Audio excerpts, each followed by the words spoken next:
Chapter 450. Elder Gui. Lu Chun, who was hiding behind the door, did not move at all. Even his breathing did not become erratic or hurried. Only his pupils suddenly constricted. When he looked at the two people outside through the gap of the door, there was a deep and unfathomable glow in his eyes. On the street outside the house, under the huge statue, the mysterious chef who was questioned just now seemed to be very polite to the person who asked the question. He said, "Hall Master Fan, you've just arrived here, so you shouldn't be familiar with the rules here. In the Immortal City, it's really difficult for our god sect to move forward, so we have to be careful. As for Elder Gui, look, am I not prepared to bring you to meet him?" The man who was addressed as Hall Master Fan was naturally Fan Te, the leader of the Western Continent Demon Church who had just arrived in the Immortal City.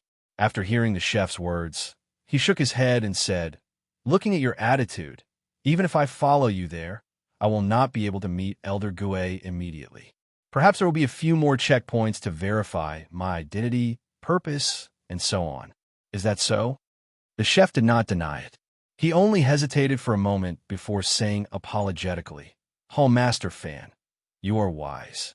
Although my mission is to bring you there, and there will naturally be people to receive you later, I also do not know how to proceed after that. In my opinion, I will most likely have to trouble Hall Master Fan again. I hope you can understand." He said these words very politely and very sincerely. His attitude was really indescribable. Fan Tue was unhappy. After all, he was a powerful figure in the Western Continent. Now that he had risked his life to enter the Immortal City, he was treated like a thief and guarded against. How could he feel good?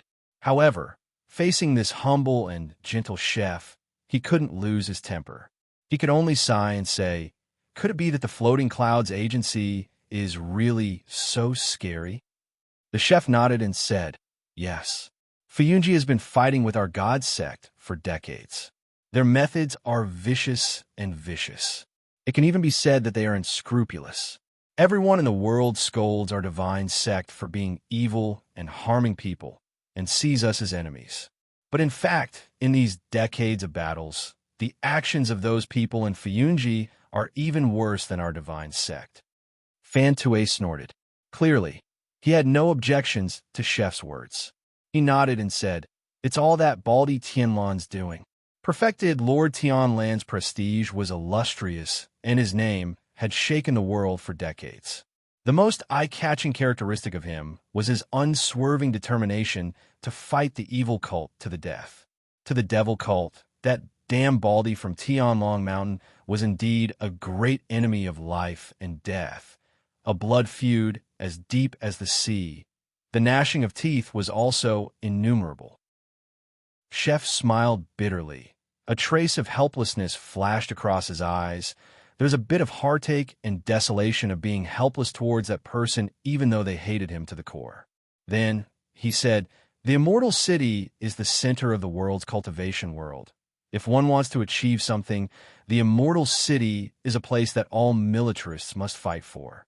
However, in this world now, Zheng Xiaming is the only one with great influence, occupying places like the Immortal City and Tianlong Mountain, which have dragon veins of fate. Until now, they have been operating here for hundreds of years. Not to mention other things, just in this Immortal City alone, there are countless spies of Zheng Xiaming and Fuyunji. There are many experts, and there are also the 6 old thieves from the top of Tianlong Mountain. If we really want to fight them head-on, our divine sect is really much weaker now." Fan Tue was slightly surprised and took a few more glances at the chef in front of him. He said, "You actually have such a clear understanding of the current situation.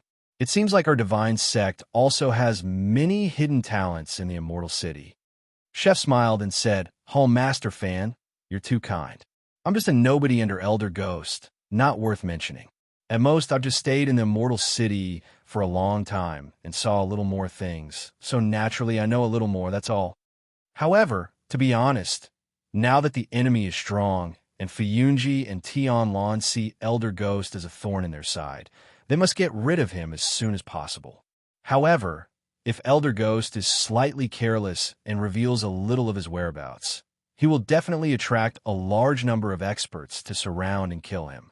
We really cannot be careless. After all, now that the divine sect is weak, the great responsibility of prosperity rests on Elder Ghost's shoulders. Fan Tue was silent for a long time. Then, he let out a long sigh, flicked his sleeves, and said sadly, "The divine sect has fallen to such a state. What more can I say? I don't have to be calculative about these small matters. Bring me there. I hope that I can meet Elder Ghost as soon as possible and discuss the important matter that can revive the divine sect and restore the glory of our ancestors." Chef replied solemnly, "Yes, thank you for your understanding, Home Master Fan. Please follow me this way." As he spoke, he led Fan Tue forward, went around the huge statue, and walked towards the street in front. Looking at the direction they were walking in, it seemed like they wanted to pass through this empty underground city and walk to the other end, to a place that also had a staircase cave. Only when the two of them were far away did Lu Chun slowly stand up and walk out from behind the door. He first looked around, and after confirming that there was no one around, he looked at the two demons from the Devil's Sect who were gradually walking further away. He frowned and fell into deep thought. Elder Ghost, the important matter that could revive the divine sect. As a shadow who had been hiding in the Devil's Sect for 10 years, Lu Chun almost immediately caught the two most important points in the long pile of words that the two of them had said just now. As for the other words about how Fiyunji was even more vicious than the Devil's Sect, he just ignored them and pretended that he did not hear them. Were these words true? There was a slight possibility. Perhaps from the point of view of the two demons from the Devil's Sect, it was most likely true. However, Lu Chun did not care about these at all. It was not like he had not seen some of the vicious methods in the past. After thinking for a while, his face gradually turned solemn. He had never seen Elder Ghost before. It had been like this since 10 years ago when he was in the Devil's Sect. That person was the most mysterious person among all the elders in the Devil's Sect.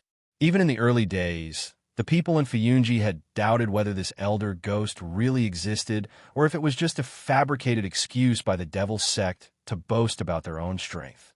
But in the recent 10 years, the existence of Elder Ghost was already an unquestionable fact. If there was not this remaining Elder Ghost to preside over the overall situation, the Devil's Sect would have long been torn apart and drowned in the dust of the past by Fiyunji. This person was just like what the cook said. Fiyunji must get rid of him as soon as possible. Elder Ghost must die. No choice but to die. Other than that, there was still that important matter. The last important matter that could revive the divine sect and even restore the glory of the ancestors of the divine sect was the god-vanquishing incantation in the Battle of the Barren Valley 10 years ago. In that grand ceremony, there was once a person who witnessed the entire process and then personally sent everyone in the Barren Valley to hell. After so many years, that earth-shattering scene still lingered in Lu Chen's mind. That was the real power of heaven and earth. That was the power that could really change everything in the world. The Devil's Sect had real ability. They were not just talking. Looking at the back of the two people in the distance, Lu Chun hesitated for a moment. After a while, he still greeted Atsu and then quietly followed up. Even though there was danger ahead, but he still had to face it for this imperfect human world. Chapter 451. The long street was very long, and there was still a long way to go to the mountain wall at the far end. Lu Chun brought Atsu and followed behind the two evil faction sorcerers, cautiously following along the way to ensure that they would not be discovered by the two. The round blood moon on the dome was still faintly discernible floating in the sky. The red light spilled down, covering every corner of this underground city. It looked like a bloody city, and the figures traversing through the bloodlight also looked like they were walking in a sea of blood.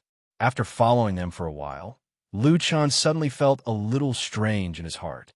The two people in front of him were still walking at a steady pace, even though the road ahead seemed to be quite far away. Generally speaking, at this distance, if there was no reason, like chatting and the like, the cultivators with cultivation skills would usually use their powers and speed up and quickly fly over. But right now, Lu Chun looked from afar. The two people's walking speed was very slow, and they did not seem to be talking to each other. They were just walking slowly. Why was that? Could it be that they just liked to walk slowly?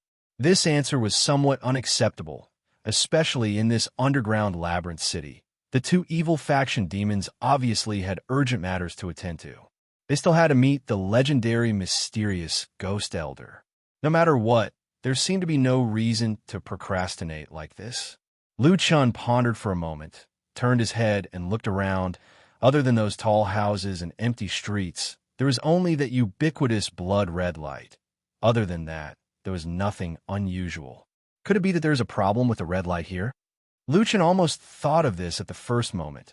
After a moment of hesitation, he called Atsu and flashed into an empty house at the side, with the surrounding high walls as cover. Naturally, he was not afraid of being discovered by the two evil faction sorcerers. Lu Chun straightened his body. After thinking for a moment, he tried to stretch out his hand. 5 fingers clenched. At the same time, a little black flame appeared in his eyes. The surroundings were quiet. The situation where the blood-red light might obstruct his powers did not occur, which made him heave a sigh of relief. After all, right now, he was in a dangerous place. If his powers were to be obstructed, then he would really be dead. However, before he had the time to put away his cultivation method, the small cluster of dark flames that was slowly lighting up in his palm suddenly made a whoosh sound. As if it was facing the wind, it suddenly expanded outwards, directly becoming more than 10 times bigger, turning into a ball of dark fire that was almost as big as a person's head, burning fiercely on his palm.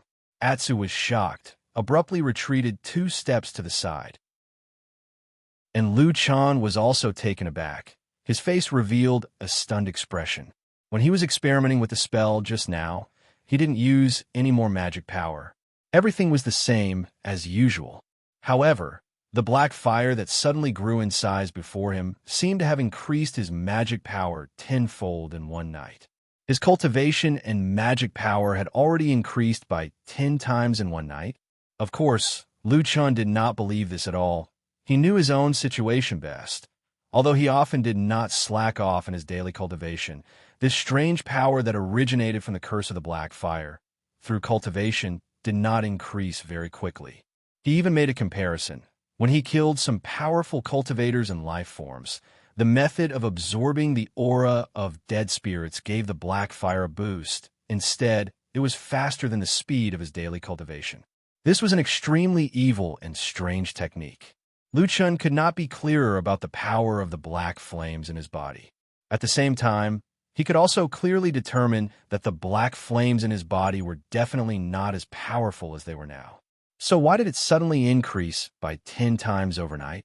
Lu Chun slowly loosened his palm. The black fire in his eyes slowly disappeared, and then the large ball of black fire that was burning in his hand also gradually extinguished, disappearing in midair. The surroundings were very quiet. There was not the slightest sound, as far as the eye could see, except for the blood-red light. There was still nothing out of the ordinary. Lu Chun frowned, looked up at the sky, as if he had encountered a great problem in his heart. After thinking for a while, he suddenly stretched out his right palm, and then stared at the center of his palm, began to circulate his power. In the depths of his chi sea, the withered and broken 5 elements disc slowly trembled. After a while, as if it was driven by some kind of power, it gradually turned over, revealing its dark side. In a moment, black fire suddenly appeared in both of Lu Chun's eyes. Almost at the same time, his right palm suddenly trembled, and a huge ball of fire spewed out from his palm with a muffled bang, several times larger than before, almost half the size of a person. In front of Lu Chun, the countless blood-red light around him, madly burning. There was no heat, no luster. The dark light was like a horrifying, distorted abyss, ready to swallow everything around it, burning here. Lu Chun's expression changed slightly. Suddenly his body flashed. The next moment, he was already beside the main entrance. Looking at the stone statue erected there, he directly pressed his hand on it. The black fire seemed to dim for a moment, along with the rotation of his palm, disappeared from sight, but the next moment, the black fire suddenly appeared on the other side of the stone statue. At the same time, from many hard parts of the stone statue. At the same time, traces of black fire appeared. As if in that instant, the black fire had already entangled the stone statue, seeped into the stone statue, and then did not extinguish, still burning. After a moment, a low muffled sound came out from the stone statue. Under Lu Chen's gaze and Atsu's astonished gaze, that stone statue suddenly turned from a complete piece of stone into numerous tiny sand particles. And just like that, it suddenly collapsed, turned into ashes in the dark fire, scattered in this empty street. In a blink, that stone statue had already disappeared from this world. And the black fire was still there, still burning in Lu Chen's palm, like a hungry beast greedily scanning the surroundings, searching for a bloody prey. Lu Chen sighed, retracted his arm. The black fire slowly retracted. In between, the black fire twisted, as if it was still unwilling. Lu Chen raised his head, looked at the blood moon in the sky again. After a long while, he suddenly spoke. Atsu, this blood moon is strange. It seems to have something to do with the black fire in our bodies. It did not hinder our skills, on the contrary. The black fire's power seems to have increased by more than 10 times in this place. Atsu quietly snorted. No one could tell what he was feeling. Lu Chen instead looked at the blood moon with a complicated expression. After a while said, Hope. The evil sect finding this place is not because of this blood moon. Let's go, Atsu. This time, no matter what, we must see clearly what the evil sect is doing. Chapter 452. Stepping out of the door, Lu Chen looked forward and found that he had been tossing and turning in the house for a while. But the two people outside had not disappeared from his sight. They were still walking slowly in the distance, just that they had walked quite a distance away from when he first saw them. Obviously, during the time when he was not out, the two evil cult demons still did not use any supernatural power to increase their walking speed. They were just like two ordinary people walking slowly in this underground city and the sky full of blood-red light. Lu Chen was really puzzled about this. He had tried it just now. This blood moon light did not have any harmful effects on his spiritual power, and even instantly increased the power of the black fire in his body by 10 times. And although the surrounding streets and houses were empty and did not look like it was inhabited by people, it was a little strange. But in fact, after being here for so long, he did not discover any danger, nor did he discover any abnormalities. So why didn't the two of them cast a spell and leave quickly? The evil cult demons had always been cautious. No matter how he looked at it, they should not be walking like this. Lu Chen shook his head, suppressed the doubts in his heart, and led Atsu to follow them again. In the middle of this, with a slight thought, he lightly tapped the ground with his foot and used a bit of his magic power. Immediately, he felt a strong force pushing his body forward. In an instant, he flew forward, and he was much faster than he usually was. That sound was probably because he used too much strength, so when his feet left the ground, it made a muffled sound. Lu Chen was startled, quickly controlled his body in the air, lightly landed to the side, rolled, and hid in a house at the side. At the same time, Atsu also quietly ran over. Lu Chen poked his head out to look ahead, and found that the two evil cult demons did not look back. It should be because they were too far away that they did not notice the strangeness behind them. Lu Chen heaved a sigh of relief, thinking that this place was really strange. Just as he was about to get up and chase after it again, he saw that although Atsu had been following him obediently, when it had free time, it would look up at the dome from time to time, carefully observing the mysterious and strange blood moon in the sky. Lu Chen pondered for a moment before he walked over and touched Atsu's head. Atsu, what exactly are you looking for when you brought me here? Atsu tilted his head. His eyes seemed to be a little dazed. Then, he hummed a few times in a low voice, shook his head, and went silent. Lu Chen frowned and asked tentatively, Are you saying that you don't know now? Or could it be that you couldn't find it after coming in? Atsu nodded. Lu Chen gave a wry smile, helplessly shook his head, and said, You have so many problems. If you do it a few more times, someone will die. Then he stood up, looked left and right, said, Forget it. If we can't find it, then we'll search slowly. Anyway, we are not in a hurry. Let's follow those two and see the situation first." After speaking, he walked out. But after 2 steps, Lu Chun suddenly paused. His face seemed to be deep in thought. After a moment, he quietly muttered to himself, those two refuse to use their skills and spiritual powers to walk fast. Could it be that although this place is harmless to my black fire power, but to normal cultivators, it is an obstacle? Once he thought of this, his spirit was immediately lifted. Although this thought seemed absurd, but it seemed to be able to perfectly explain the 2 evil cult demons' strange behavior. But Lu Chun had always been cautious, so after thinking about it, he still carefully followed behind the 2 and slowly pursued. He had cultivation experience, and the strange environment here could even increase his strength greatly. His speed of catching up was naturally extremely fast. If Lu Chun was not afraid of alerting the 2 evil cult demons, he would have caught up in the blink of an eye. However, he still maintained a distance of more than 100 feet from the 2 people after he finally caught up, and then slowly followed them. After walking for about half an hour, they finally passed through the underground city and arrived at the other side of the mountain wall. This made the 2 evil cult demons, including Lu Chun, who was hiding at the back, heave a sigh of relief. There was also a stone staircase on the mountain wall here, leading to a cave in the middle. Separated by such a distance, Lu Chun relied on his sharp hearing and heard Chef say, "Hall Master, after going through that tunnel, we will almost reach the other district. The person who will receive us is there.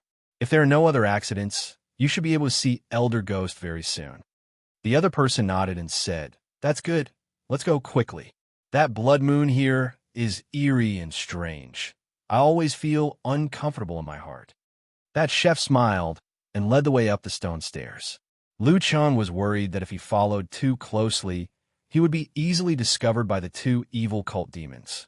After all, there was no place for him to hide the top and bottom of the stone stairs, and he did not intend to expose himself so quickly, so he could only hide at his original position and did not dare to move rashly. Just like that, he watched as the 2 people walked up the stone stairs and then entered that cave. Lu Chun jumped out from his hiding place and ran towards that stone stairs. Atsu followed behind him. In a few steps, they reached the side of the stone stairs and then dashed up. Lu Chun was somewhat worried that he would lose track of those 2 people. He secretly exerted strength in his legs, and a black flame flashed in his eyes. Suddenly, he took a step forward, and his body suddenly soared into the air. With a "hoo" sound, he actually crossed more than 20 stone steps. He was as light as a swallow, and it was astonishing. Lu Chun was also a little surprised and inexplicably helpless at his own performance. After a bitter laugh, he ran up in quick steps, and in a blink of an eye, he had already reached the entrance of the cave. When he reached the boundary, he first crouched down and hid at the entrance of the cave, then poked his head out and carefully looked inside. There was indeed a passageway inside, but it looked a little dim, and there seemed to be some twists and turns, so they couldn't see the road ahead clearly. At the same time, the figures of the 2 devil cult demons had already disappeared. Lu Chun frowned, his body probed inside, and then walked in. At the same time, Atsu was running over from the stone stairs, about a dozen more steps to reach the entrance of the cave. He walked 2 steps in and suddenly felt his body sink. Feeling something strange, he turned around and saw that the blood-red light outside was blocked by the cave wall and could not shine on his body. It was a little dark, but there was still some light ahead. Lu Chun hesitated for a moment and still continued to walk forward. But after he walked 2 steps forward, suddenly, at the side of this cave tunnel, a fork abruptly appeared. A black figure suddenly flashed out from the shadow of the fork. A wave of bright blade light, as fast as lightning, with a biting cold murderous aura, chopped down towards Lu Chun's head. Lu Chun was taken aback, his body shook and was about to retreat, but at this critical moment, he suddenly found that the sea of energy in his body was in disorder. The black fire that he relied on the most, unexpectedly at this time, could not be activated. The blade light was dazzling. In an instant it was already in front of him. Lu Chun could even see that face behind the blade light. It was the chef from the tavern, That face that looked harmless to humans and animals, right now seemed to be filled with a fierce, murderous intent. Chapter 453. The chef's face suddenly appeared in the darkness. The knife was bright and dazzling, slashing towards Lu Chun. At this critical moment, Lu Chen's body suddenly tensed up. His left leg fiercely kicked the stone wall beside him, and then borrowed the force to float backwards, trying his best to avoid this sudden sneak attack. However, as soon as he kicked, Lu Chun felt that something was wrong.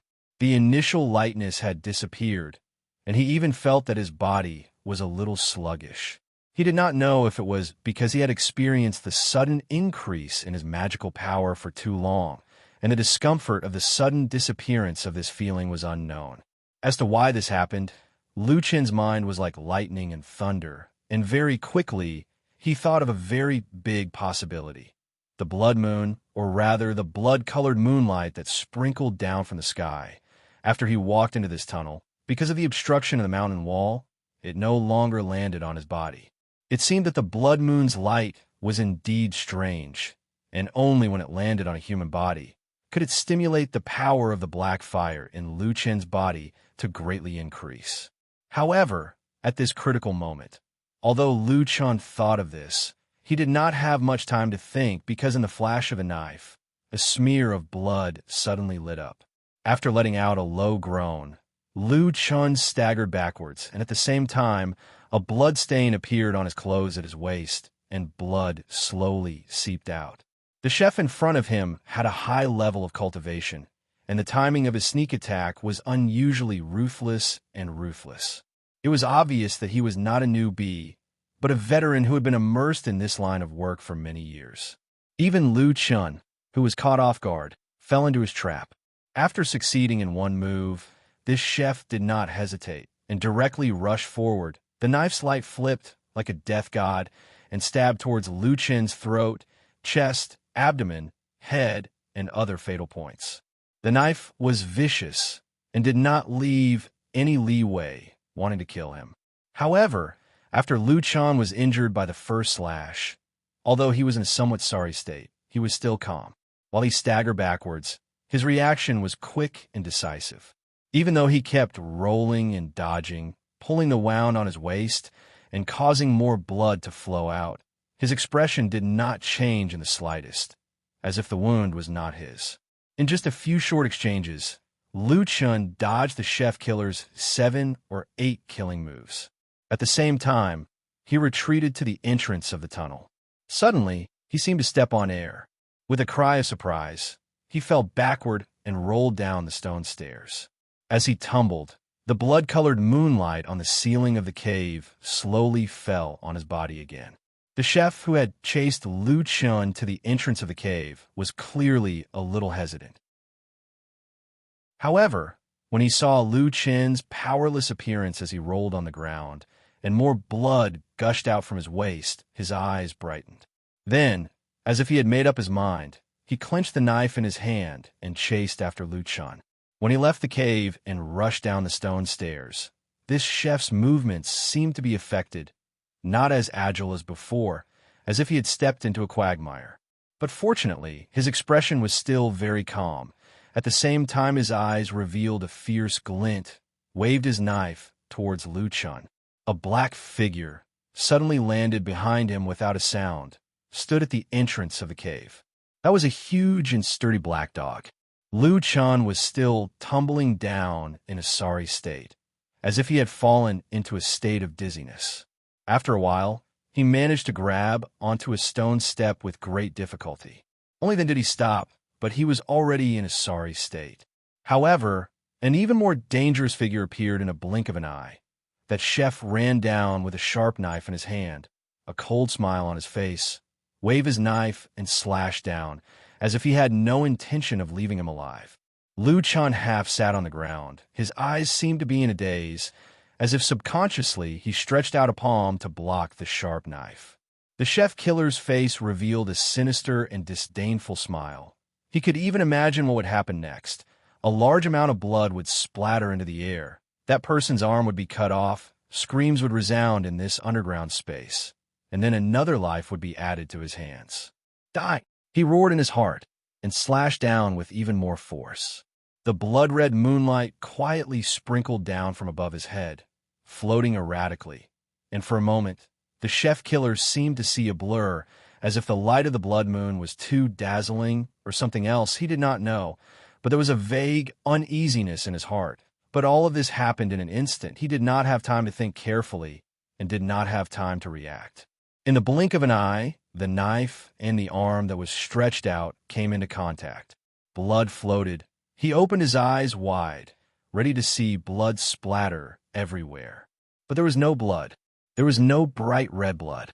Instead, the reflection in his eyes was a ball of black flames that had suddenly appeared.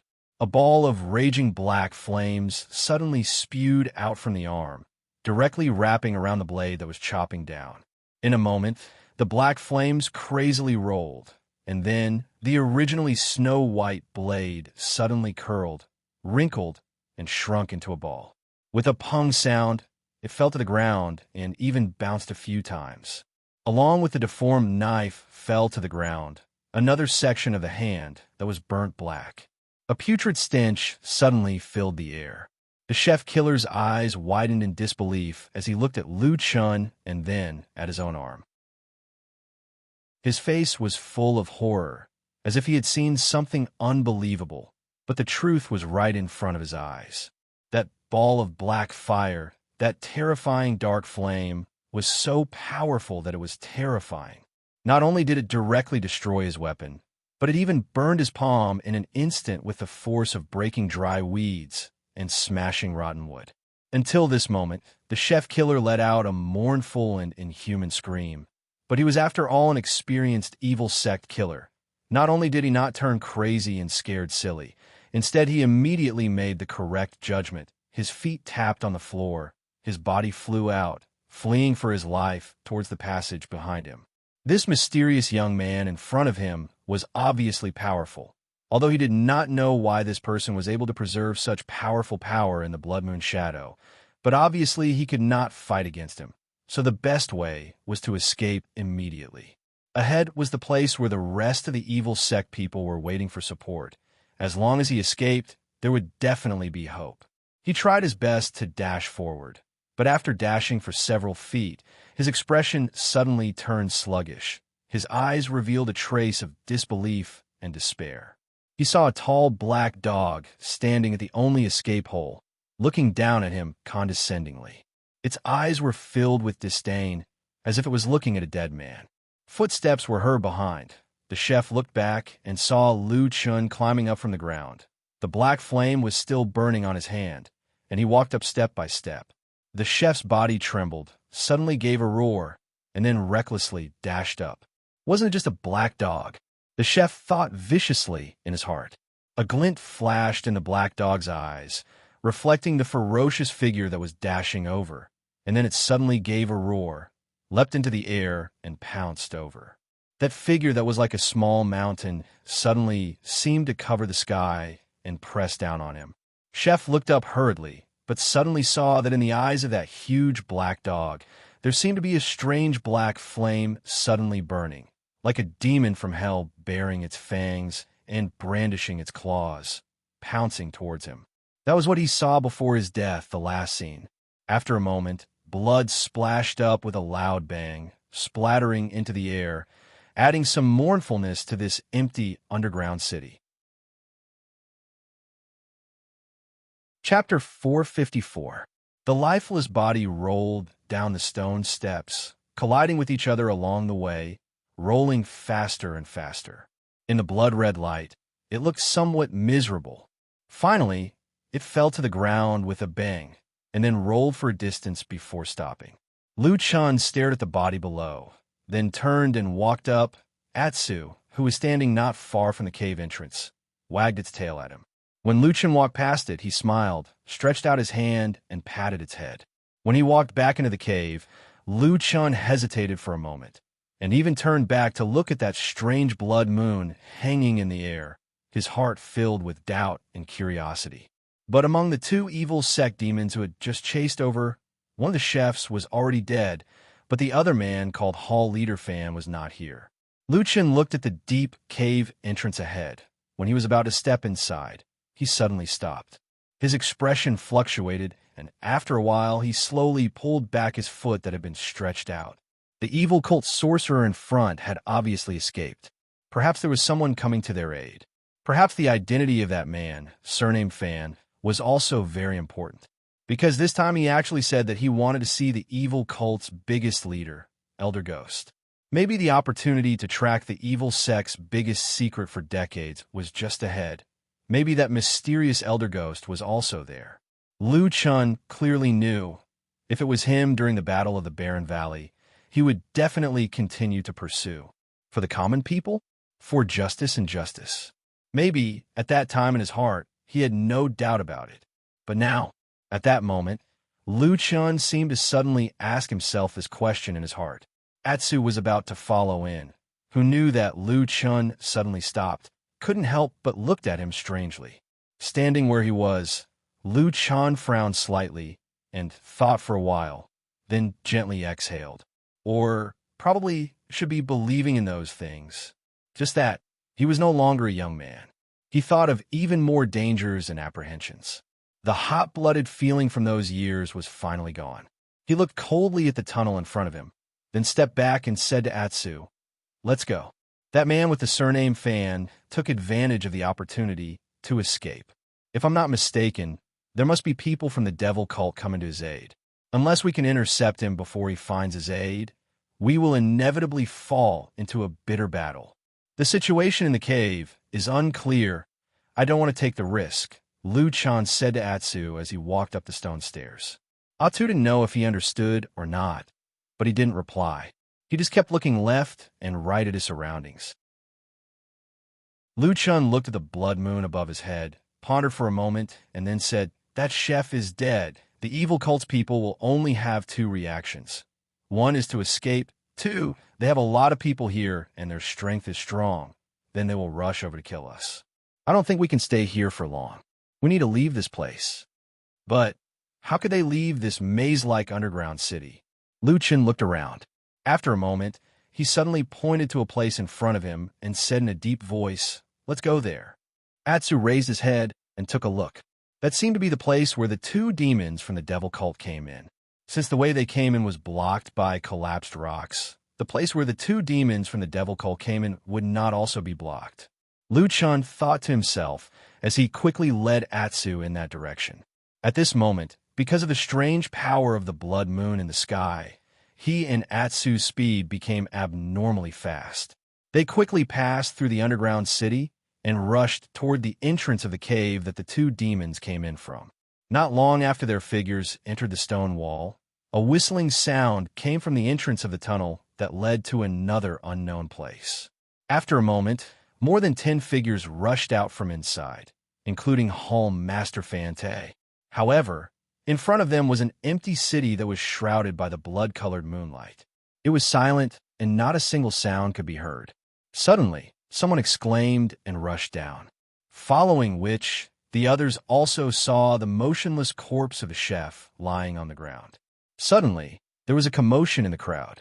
Everyone ran down one after another, and a few people carefully guarded a few vital spots with a face full of vigilance. They seemed to be very experienced. The chef's death was quickly confirmed by these people. However, the murderer was not in front of them. Furthermore, it seemed that he had disappeared. This fact made many of the devil cult disciples angry and worried. After a while, one of them stood out. He was also a familiar face. It was Chun He, who had met Fan Tue in the Western continent.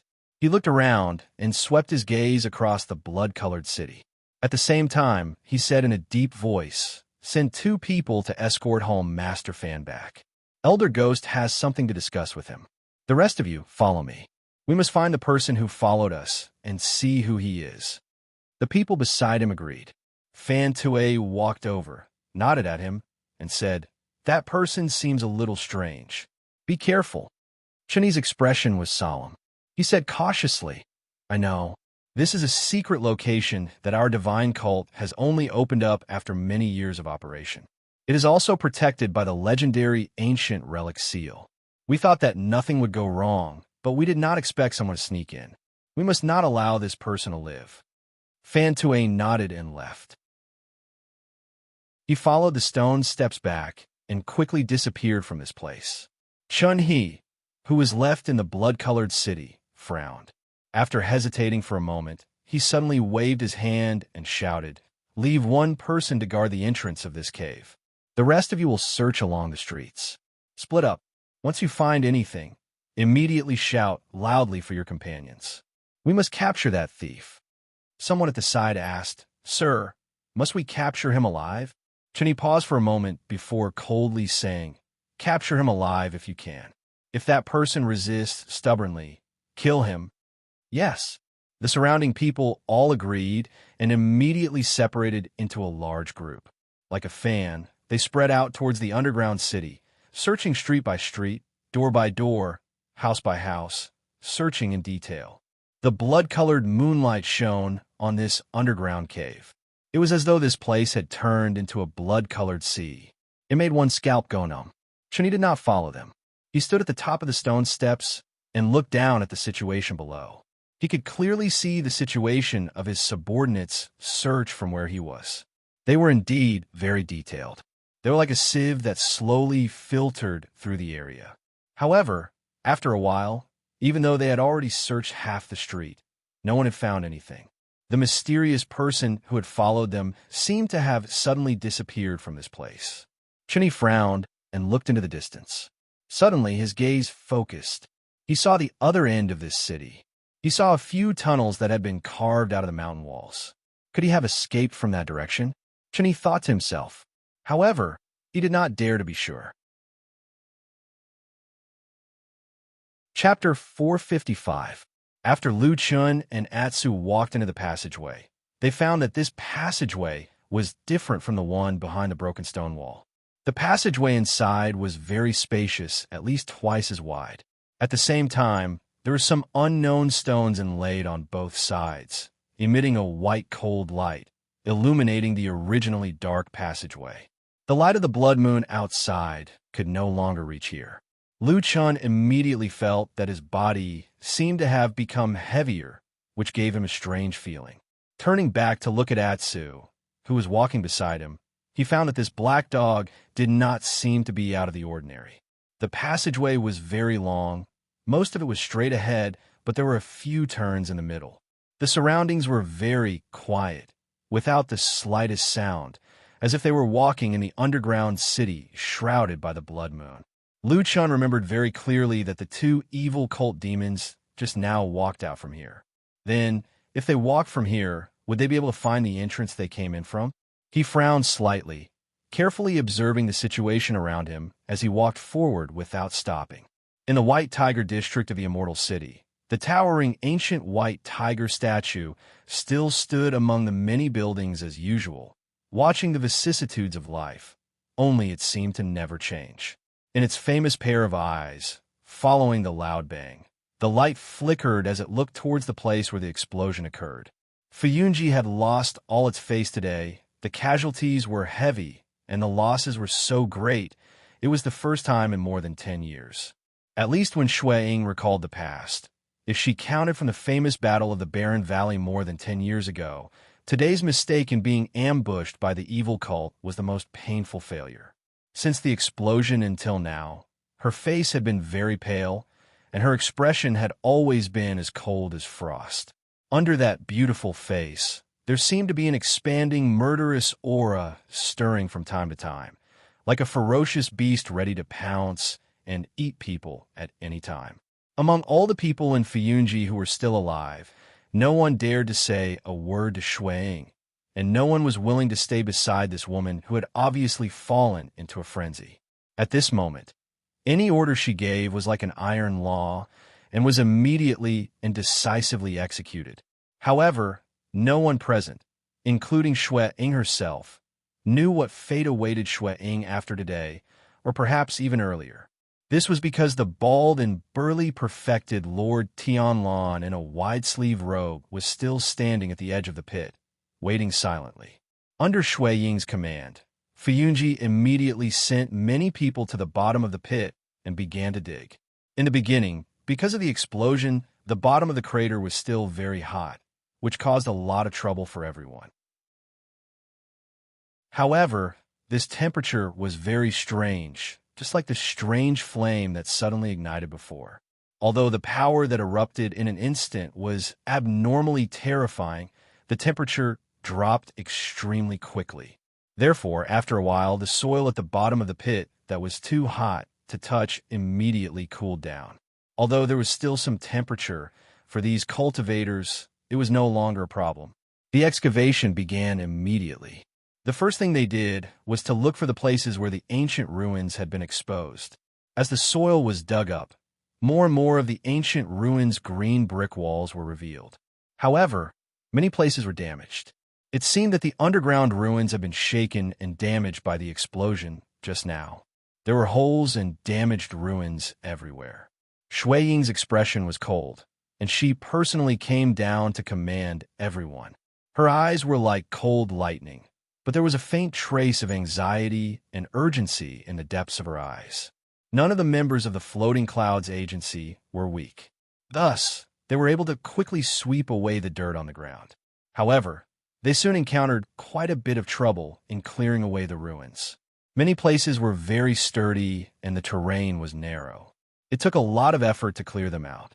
Even so, the people in Fuyunji did not give up, and all of them worked hard. Not long after, with everyone's hard work, a corner ruin that looked like a corner of a huge ruin was revealed.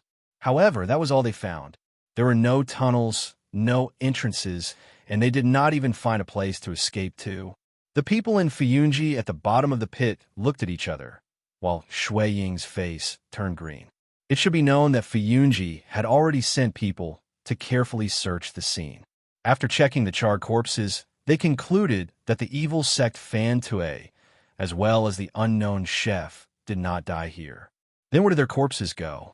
Could it be that when the big explosion occurred, their physical bodies were directly burned into nothingness by the terrifying flames? Even Shui Ying and the people in Fuyunji would not believe this, let alone perfected Lord Tianlan, who was standing at the top. They, who had been fighting the evil sect for many years, instinctively knew that the two of them had escaped. Then, the question now was, where did they escape to, and where did they escape from? Shui Ying raised her head and looked up. Her gaze met with perfected Lord Tianlan, who was standing at the edge of the pit and watching them silently. The body of the Fuyunji Hall master, who was respected by many cultivators in Immortal City and who was feared by many evil sect demons, actually trembled. She instinctively took a deep breath, and her face looked even paler. The people around her were all looking at her because they had already searched the ruins and found nothing. It seemed like they had already reached a dead end, and the two evil sect demons had actually disappeared. A deathly silence permeated the bottom of the pit. Everyone seemed to be able to hear their own heartbeats. It was also at this moment that a deep and deep voice suddenly came from above the pit. Shui Ying, come here for a moment. Shui Ying's body trembled slightly. In that instant, she seemed to have stopped breathing. The last bit of blood on her face seemed to have disappeared. Lu Chun did not know how far and how long he had walked. This passageway was longer than he had expected. But fortunately, just as he was beginning to have doubts, he finally reached the end of this passageway. It was a round room without a door. The surroundings were all made of green stones. He stood at the door and looked inside. He found that the room was empty. There was nothing but a 3 feet wide pillar in the middle that extended from the ceiling to the ground. It looked simple and heavy, as if it was supporting the roof. He looked for a while and found nothing out of the ordinary. He then carefully walked in. Atsu also walked in behind him. After that, Lu Chun started to search the house. In the end, he searched one round and carefully examined the place. However, he did not find any mechanism or passageway to leave this place. That road seemed to have really reached the end here. Lu Chun stood where he was and frowned. A trace of doubt appeared on his face. If it really was a dead end, then where did those two evil sect demons come from? Chapter 456. In the underground city that was shrouded by the blood-red moonlight, the atmosphere was still strange and mysterious. The empty city stood erect in this underground cave, as if it was mourning the glorious history of the past. But today, only emptiness and dilapidation were left. The evil faction people still spread out and searched the city, intending to find that mysterious person who suddenly appeared. And Chun-Hee, who was standing on a high vantage point to survey the whole situation, his expression became more and more solemn. Even a little bit of worry appeared on his face. Under the suppression of Zhengxiameng for many years, especially after the Battle of the Barren Valley 10 years ago, the Divine Sect had been on the decline until now. Although there were still many Divine Sect followers in the world who were loyal and determined to fight, but in the face of Zhengxiameng, this colossus, and Fuyunji, this ruthless organization, they were powerless and only had a little momentum. And compared to the Divine Sect organizations in the outside world, the Divine Sect that lurked in the Immortal City was even more difficult. Although there was Ghost Elder's leadership and command, but for many years, everyone had been trembling with fear and trepidation. These few years to be able to develop and strengthen and avoid the pursuit of those lackeys of Fuyunji, in fact, to a large extent, was due to this mysterious underground space that Ghost Elder opened up. No one knew how Ghost Elder discovered and opened up such a huge place. But after many years of operation, this had already become the evil sect's underground base camp, and many years of experience had already shown that, unless it was the Divine Sect's own people who opened up the mechanism from the inside, otherwise the people of the outside world would not be able to discover that in the depths of this immortal city, there was actually such a mysterious underground world hidden. Sometimes Chun-Hee also thought about the legend that had been passed down for many years without any citation. This underground cave city was a part of that legendary ruins. But although this place was very strange and mysterious, but those legendary treasures, Chun-Hee had never discovered them. Perhaps those legends were wrong, but the biggest danger now was from the sudden appearance of that mysterious person of unknown origin. That person could come to this underground cave without any warning. After Chun-Hee knew about this, the first thing he felt was that his whole body turned cold. If the secret here was leaked, it meant that the evil sect's many years of operation might be destroyed in a day. This person must die. The catacombs were so huge that Chun-Hee could not find out where the outsider had come from. However, his gaze kept sweeping across the city and beyond. His eyes flickered incessantly, and his expression changed a few times. Suddenly, as if he had thought of something, he leaped down and pointed at the few people nearby and shouted, You, stop searching for now. Follow me." As he spoke, he took the lead and ran forward. The three of them were startled for a moment before they followed. However, after running for a distance, Chun-Hee suddenly turned back to look at the chef's corpse on the other side of the stairs. After a moment of silence, he called another 5 people over, including the 4 of them. They all ran toward the tunnel that they came in from. It doesn't matter what other places have collapsed. It doesn't matter if we go back and repair them. However, they're the mechanism in that tunnel that can open the passage to the outside world. We can't afford to lose it. Chun-Hee whispered to the person beside him as he ran. Otherwise, you and I will both die a horrible death.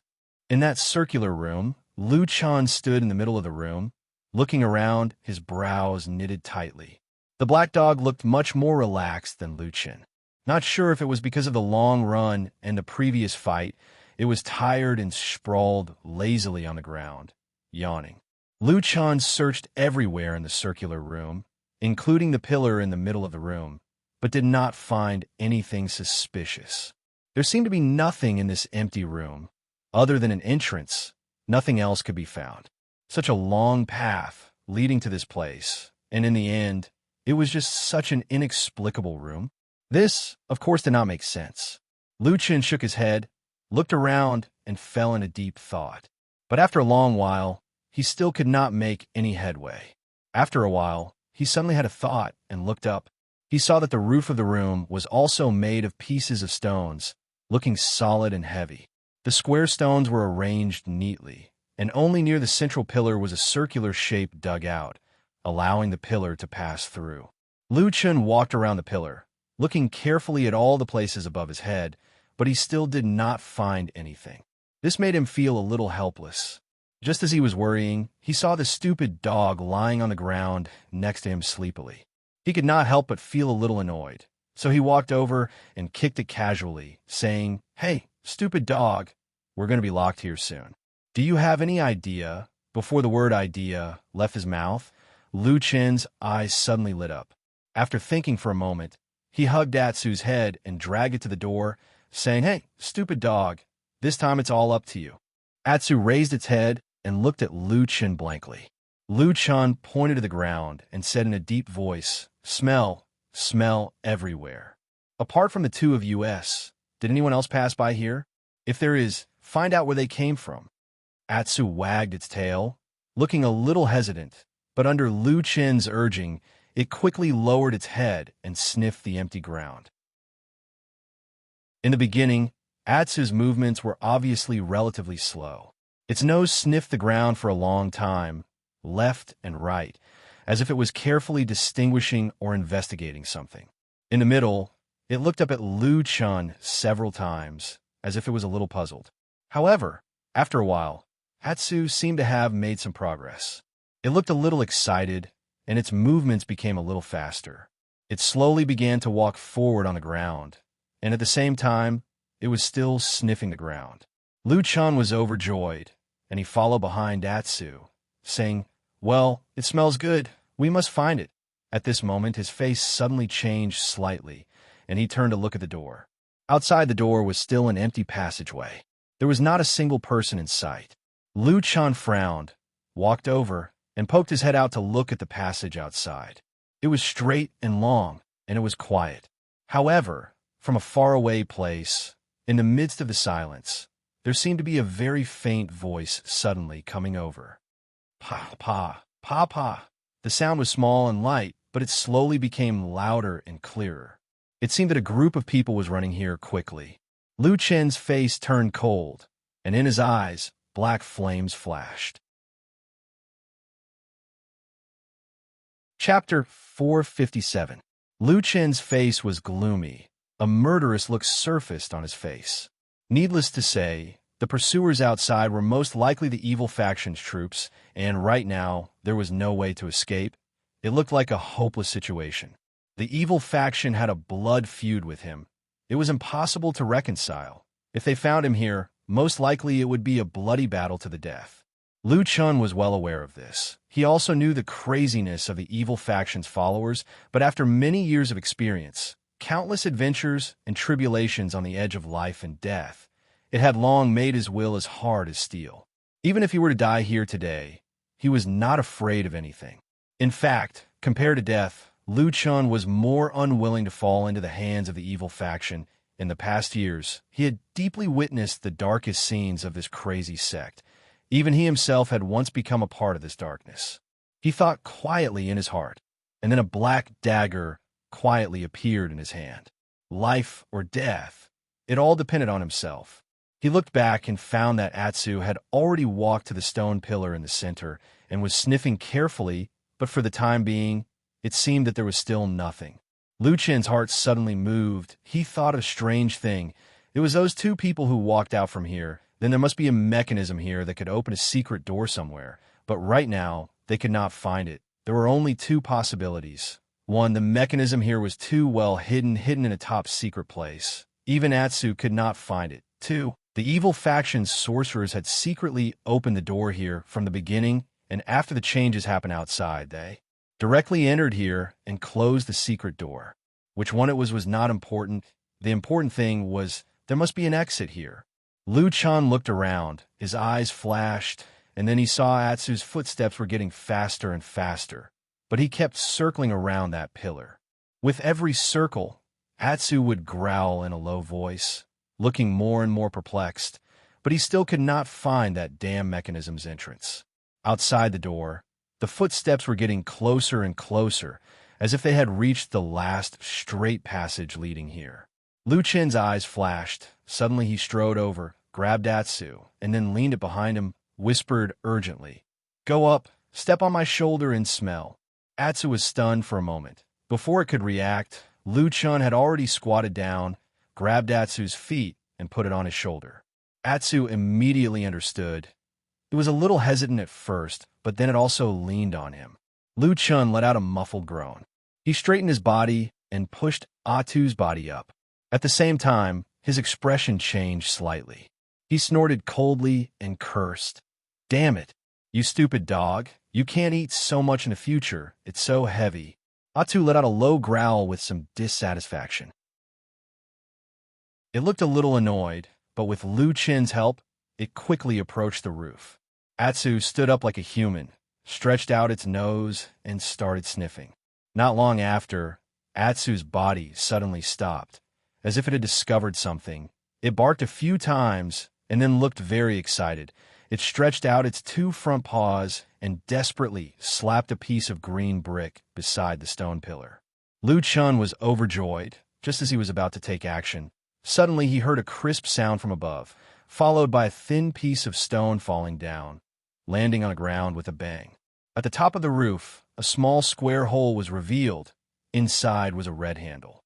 It was also at this moment, suddenly, the sound outside the door disappeared. Lu Chin's face suddenly darkened. He looked back, only to see a figure flashed past the door. A moment later, a figure stood at the door of this circular room. It was Chun-Hee, and behind him, there were many figures, following one after another. The atmosphere in this room instantly became dead silent, stiff, and cold. On the long street of Immortal City's White Tiger District, above and below the big pit, inside and outside, there was silence. Everyone in Fuyunji heard that sentence. That was what true Lord Tianlan said to Shui-Ying, calm, indifferent, and unperturbed, as if it was a very casual instruction. But Shui-Ying did not believe it, and neither did the surrounding people. However, under the pressure of the true Lord, no one dared to breathe loudly. Shui-Ying's body even trembled slightly, but in the end, she still forced herself to calm down. Then a trace of sadness appeared on her face, and she slowly walked up. That tall and burly true Lord Tianlan looked down at her from above, looking like a god, like a mountain, as if he always stood high up in the clouds, as if he could easily crush mortals in the mortal world. Shui-Ying felt that her hands and feet weren't listening to her, but her many years of experience in managing the Floating Clouds Agency allowed her to forcibly hold on. It was probably for the sake of her face, which she didn't really care about. She slowly walked to true Lord Tianlan's side, called out in a low voice, and then thought faintly in her heart, if a person is dead, what use is face? True Lord Tianlan did not have the intention to reason with her, nor did he have the leisure time to chat with her, and instead asked straightforwardly, "Do you have any ideas now?" Shui-Ying took a deep breath, her hands tightly clenched into fists in her sleeves, and said in a low voice, "There must be something strange about the ruins below the pit. If you are willing to give me a little more time, I will definitely be able to find it." True Lord Tianlan sneered and said, "How long do you need?" Shui-Ying was speechless. She had followed true Monarch Tianlan for many years and was well aware of this lord's terrifying and unfathomable personality. A long, long time ago, she had already repeatedly warned herself not to lie to this Lord True Monarch. Therefore, after hesitating for a moment, Shui-Ying finally chose to tell the truth and said bitterly, I don't know."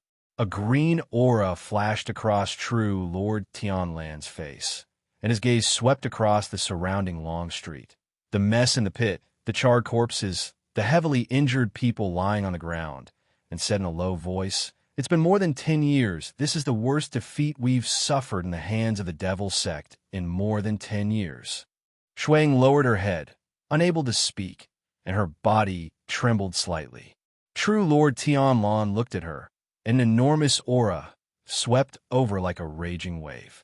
Just as this invisible aura was about to drown this charming woman, suddenly, in this silence, everyone suddenly heard a strange rumbling sound coming from the depths of the ground. A moment later, everyone at the bottom of the pit suddenly cried out, and then retreated one after another. However, the ruins in the corner of the ruins shook, and then all kinds of runes flashed in succession, sliding away, and in the blink of an eye, a 3-foot square black hole appeared. Everyone was in an uproar, but before they could react, they heard a series of bone-chilling explosions from inside, and a thick black flame first rushed out of the hole, and then a thick cloud of black smoke. A moment later, everyone heard a shrill cry from inside the black hole, and a black shadow rushed out of the black hole. But then its body tilted in midair, and it fell from the sky like a kite with a broken string. Someone in the distance cried out in alarm, but in the blink of an eye, true Lord Tianlan's figure appeared in midair, and with one arm, he caught the person who fell from the sky. It was Lu Chun. At this moment, half of his body seemed to have been burned by the raging flames, and he looked terrible, badly mutilated, but for some reason, he still seemed to be conscious, and with some difficulty, he turned his head to look at true Lord Tianlan. True Lord Tianlan also looked at him quietly, but in the depths of that pair of eyes that were as deep as the deep sea, there seemed to be raging waves. Lu Chun looked at him, the corner of his mouth twitched, and then he actually seemed to smile. After a moment, in that silence, everyone present heard that sentence, "Sigh, damn Baldy," before the voice died away. Lu Chun's head tilted, and he had already fainted. Chapter 458. A roar came from beneath their feet. It came from the cave again, giving everyone a fright. They turned to look and saw a tall black dog jumping out of the cave amidst the billowing black smoke. It was Atsu, of course. He looked rather disheveled. His fur had been burnt in many places, especially his buttocks, where a small patch had been burnt off. It looked rather comical. But other than that, Atsu did not seem to have suffered much damage and was in good spirits. After jumping out, he shook off the dust on his body and looked up at the sky. Then he called out to perfected Lord Tianlan and Lu Chun, who had fainted in midair. Woof, woof, woof, woof. At this moment, there was only the sound of this dog on the long street. It sounded rather strange. However, very soon, Supreme Lord Tianlan landed and casually waved his hand. Someone ran over and took over Lu Chun from his hands. At this time, Shuang also came to the side. Her bright eyes glanced at Lu Chun's face, and her expression changed slightly. She looked at true Lord Tianlan and was about to speak, but true Lord Tianlan already said coldly, "Take care of him." Shuang was taken aback. Before she could reply, she saw Supreme Lord Tianlan push Lu Chun's body towards her. Then, with a wave of his sleeve, his figure fell into the hole that was still emitting black smoke. Before his figure arrived, all the black smoke seemed to be suppressed by an invisible force. It dispersed in all directions and made a path. Under everyone's gaze, the burly figure directly entered the cave that had suddenly appeared. Shuang hurriedly called the people beside her and instructed them as quickly as possible. Bring him up. Find a safe place on the street to treat his injuries. Send people to guard him. We must not let anything happen. After saying that, she turned around and immediately picked 10 people. They were all elites with extremely high cultivation and strength in Fuyunji. Then, without hesitation, she rushed into the cave first. The others glanced at each other when they saw this, and then they followed in succession. As soon as Supreme Lord Tianlan's body landed, he felt a wave of hot air rushing towards him. A few balls of burning flames swept towards him with a whoosh. True Lord Tianlan's face was calm and tranquil, without the slightest astonishment. He didn't even make a move to dodge. Instead, he casually waved his right hand, and an invisible air wave immediately surged out of his sleeve, pushing all the surrounding black flames back about 10 feet away. This was an underground circular stone room, surrounded by large chunks of hard rocks. A stone pillar stood in the middle, which was now mostly damaged. The black hole that had fallen from above was actually within this stone pillar. At this moment, there were no flammable objects in the stone room, but the flames were still burning fiercely as if they had appeared out of thin air. It was rather strange. Supreme Lord Tianlan's face was gloomy. He looked left and right, and soon discovered some intact or cracked black iron balls on the ground. Extremely high temperature and remnant flames were still being emitted from within. It seemed like the raging fire in the room was caused by these black iron balls. At the same time, on the other side of the stone room, a commotion was heard. After a while, many figures appeared. It was Chun-Hee and the rest. Looking from here, there were many figures on the spacious passageway outside, at least more than 15 to 16 people. It was a lot more than the number of people that Chun-Hee brought here at the beginning. Thinking about it, perhaps after the fierce battle here, the evil faction demons who were still searching in the distant underground city had also rushed over one by one. Supreme Lord Tianlan's eyes lowered slightly.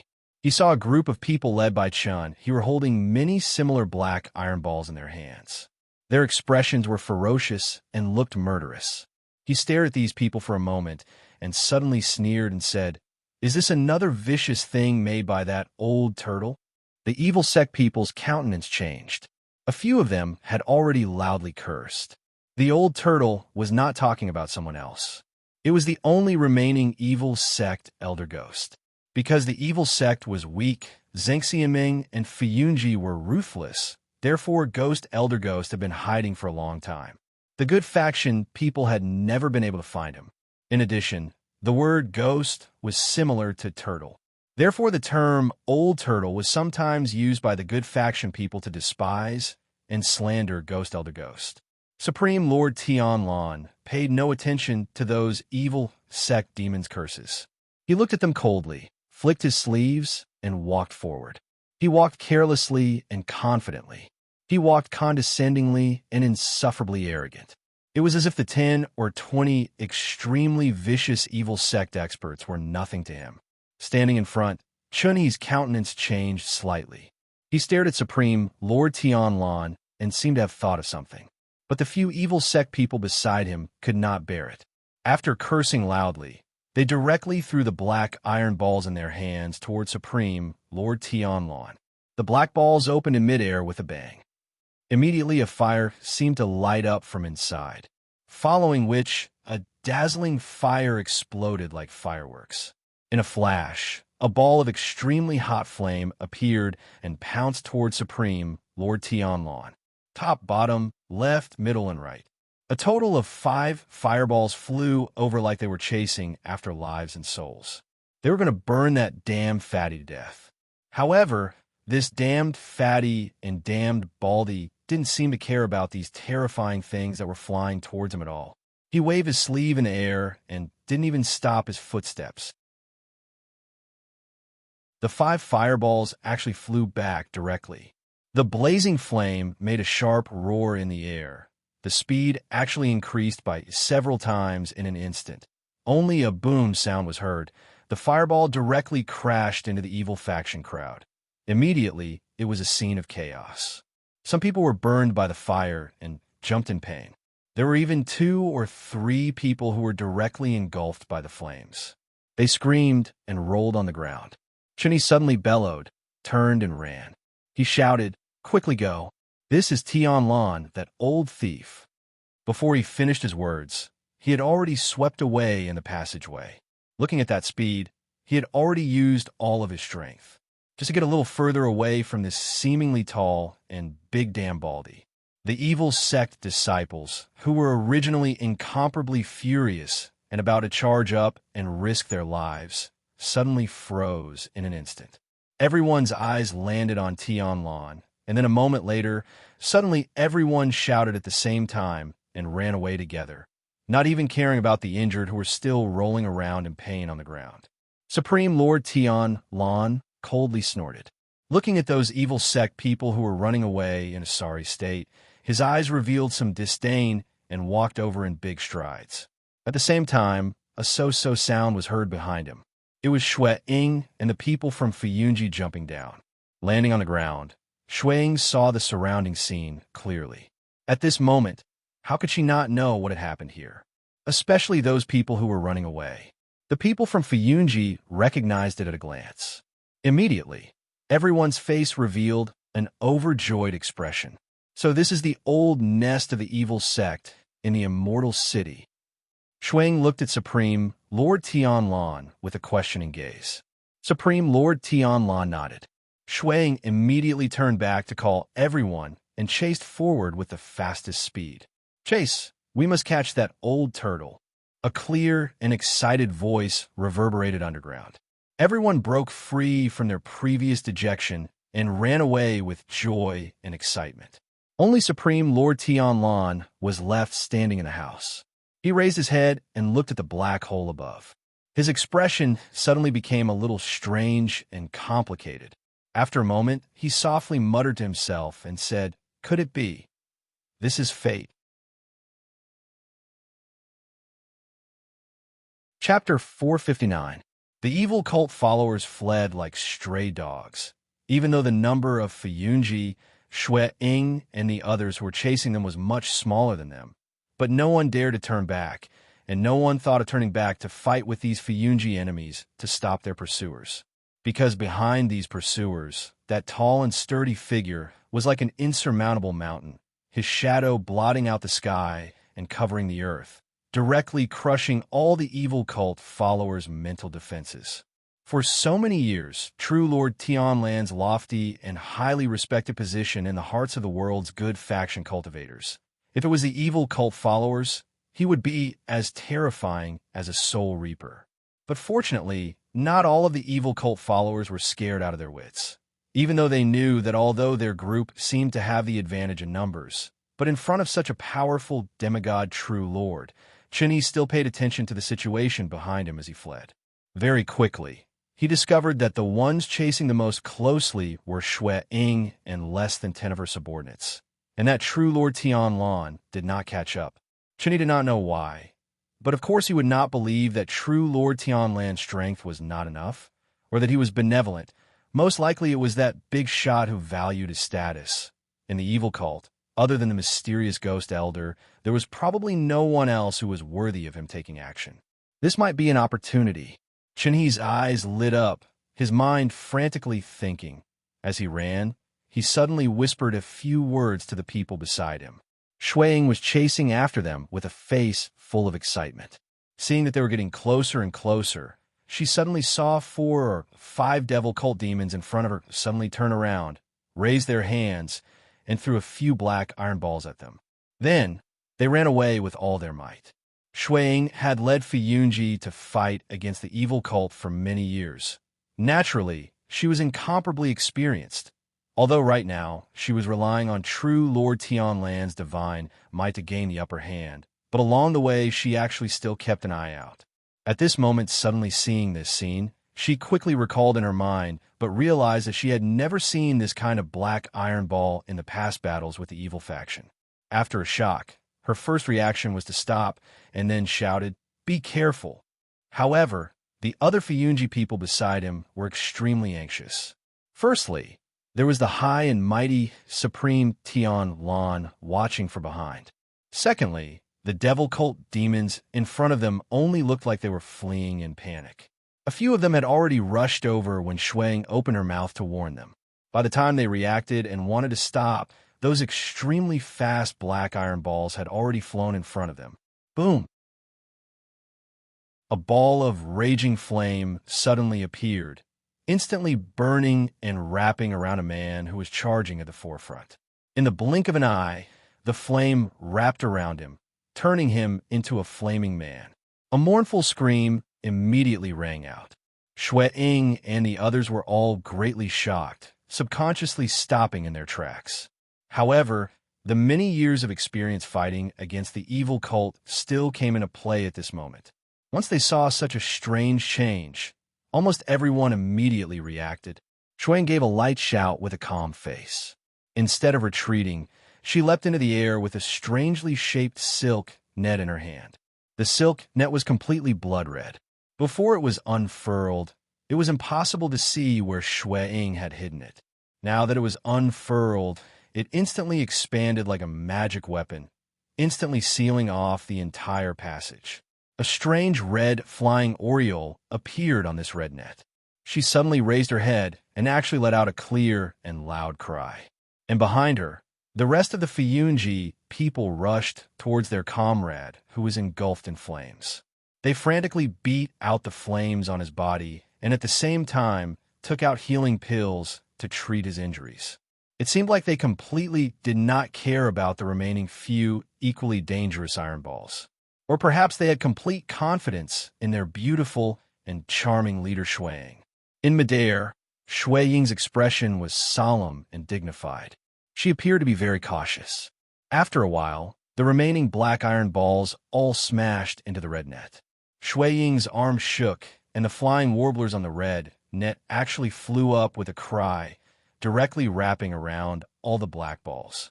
Immediately after, all the other nets on the red net rolled back, wrapping tightly layer by layer, as if they were wrapping a dumpling. Boom! This time it was an unusually deep and frightening echo. That piece of red silk net continuously jumped a few times in the air. The red light flourished, but very quickly it quieted down and then slowly floated down. As for those terrifying, raging flames, they did not appear again. There was a commotion among the devil cult people in front. Their speed of escape increased. Shuang stretched out her hand and kept the silk net. She lowered her head and looked at her comrade who had been burnt black and blue for a short period of time. She made a prompt decision to first let one person take care of him. Once his condition and injuries had stabilized, he would be sent back to the ground. Another person immediately went back to the ground. This was to mobilize all the manpower in Fuyunji. Now that the people on the ground outside were to immediately come down, she then sent out an order for more experts from Fuyunji in the Immortal City to come here at full speed. She made this series of arrangements quickly but methodically. Everyone obeyed her orders, and then they continued to chase. It was also at this time, true Lord Tianlan calmly walked over from behind. When he passed by her, he glanced at Shuang. Shuang lowered her head slightly. Her face was slightly pale and guilty. True Lord Tianlan suddenly said, his voice was not loud, but it was enough for everyone in this passage to hear, "You did very well." After speaking, he waved his wide sleeves with one stride, as if he had already crossed an unbelievable distance of 2 to 3 zhongs. He continued to walk forward. And behind him, Shui Ying suddenly raised her head. Her pearly white teeth bit her red lips. After a moment, she suddenly waved her hand. Her face once again turned back to her usual grave and stern expression. Her eyes like lightning and frost. She shouted, "Chase the devil cult people. If there is any resistance, kill without mercy." The long passage under the feet of these cultivators with high cultivation, especially after they sprinted and flew with all their might, it seemed to have become much shorter. Not long after, Chun-He and the rest of the devil cult people rushed out of that passage and once again returned to that huge underground cave. Looking at that underground city that was shrouded by the strange blood-colored moonlight, looking at the huge underground space, Chun-He shouted, "Scatter and run." He had just finished his words when all of the devil cult people, like monkeys after a fallen tree, fled in all directions. At the same time, Chun-He also shouted to some of the remaining devil cult people who did not know what was happening, telling them to quickly escape. And at this moment, a figure flashed in that passage. True Lord Tianlan's tall and sturdy body walked out.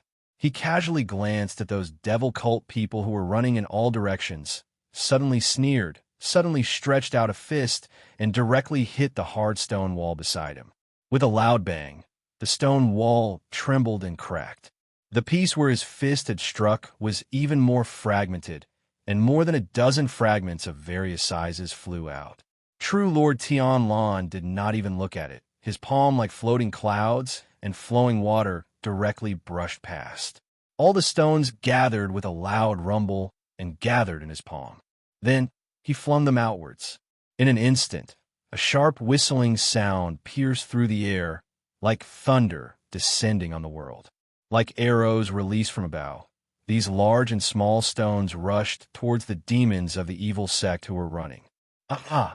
Miserable cries instantly sounded. At the same time, some of the devil cult people, as if they were hit by a heavy blow, some directly fell to the ground, some fell to the side, and some unlucky ones were hit by the large stones, directly flew out, and then heavily smashed into those tall buildings' walls. A sound, after spitting out a mouthful of blood, slowly slid down and fell to the ground twitching, unable to stand up.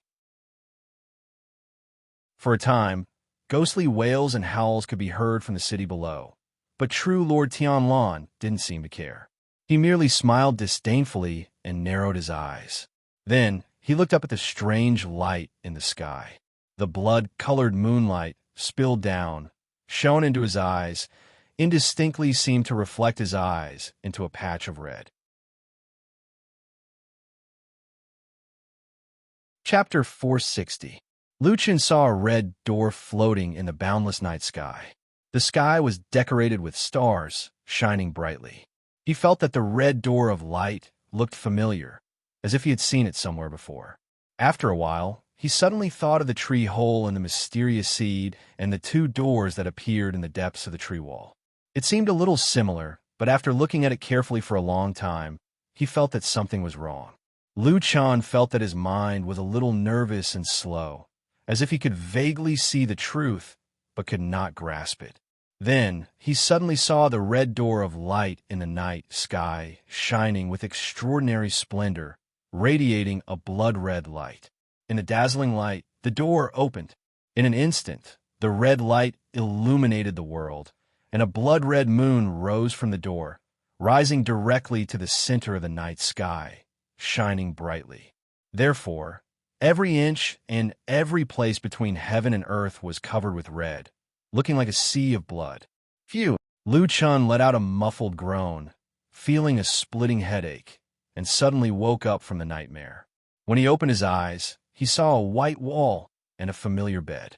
Cold sweat seeped out of his forehead, and his breathing was rapid. But at this moment, suddenly, a broad and gentle big hand stretched out from behind him and gently patted his shoulder. Then he heard that familiar deep voice behind him, saying, "Are you dreaming?" Lu Chun composed himself, then turned around and saw perfected Lord Tianlan sitting on the edge of his bed, looking at him with some concern. His hand was still on his shoulder, and it was as warm as a mountain. For some reason, Lu Chun inexplicably felt a prickling pain on his back, as if a knife was stabbing into his back. He looked at perfected Lord Tianlan, took a deep breath, as if he had calmed down from the nightmare, and then regained his composure, saying, "Where am I? What happened?" "You were in the house at Horse-Washing Bridge, because you were injured in the battle with the demons of the devil cult. You were unconscious for a day and just woke up." Perfected Lord Tianlan explained the situation to him briefly and straightforwardly. Then he asked, "How do you feel now?"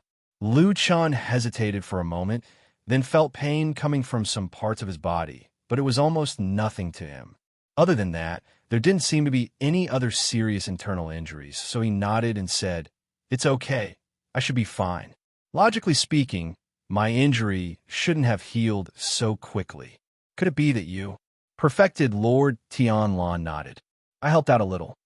Lu Chun was silent for a moment before looking up at perfected Lord Tianlan. "You're a perfected lord of the Immortal Alliance, whose name is known throughout the world and is highly respected. No matter what, you shouldn't be taking action for a nobody.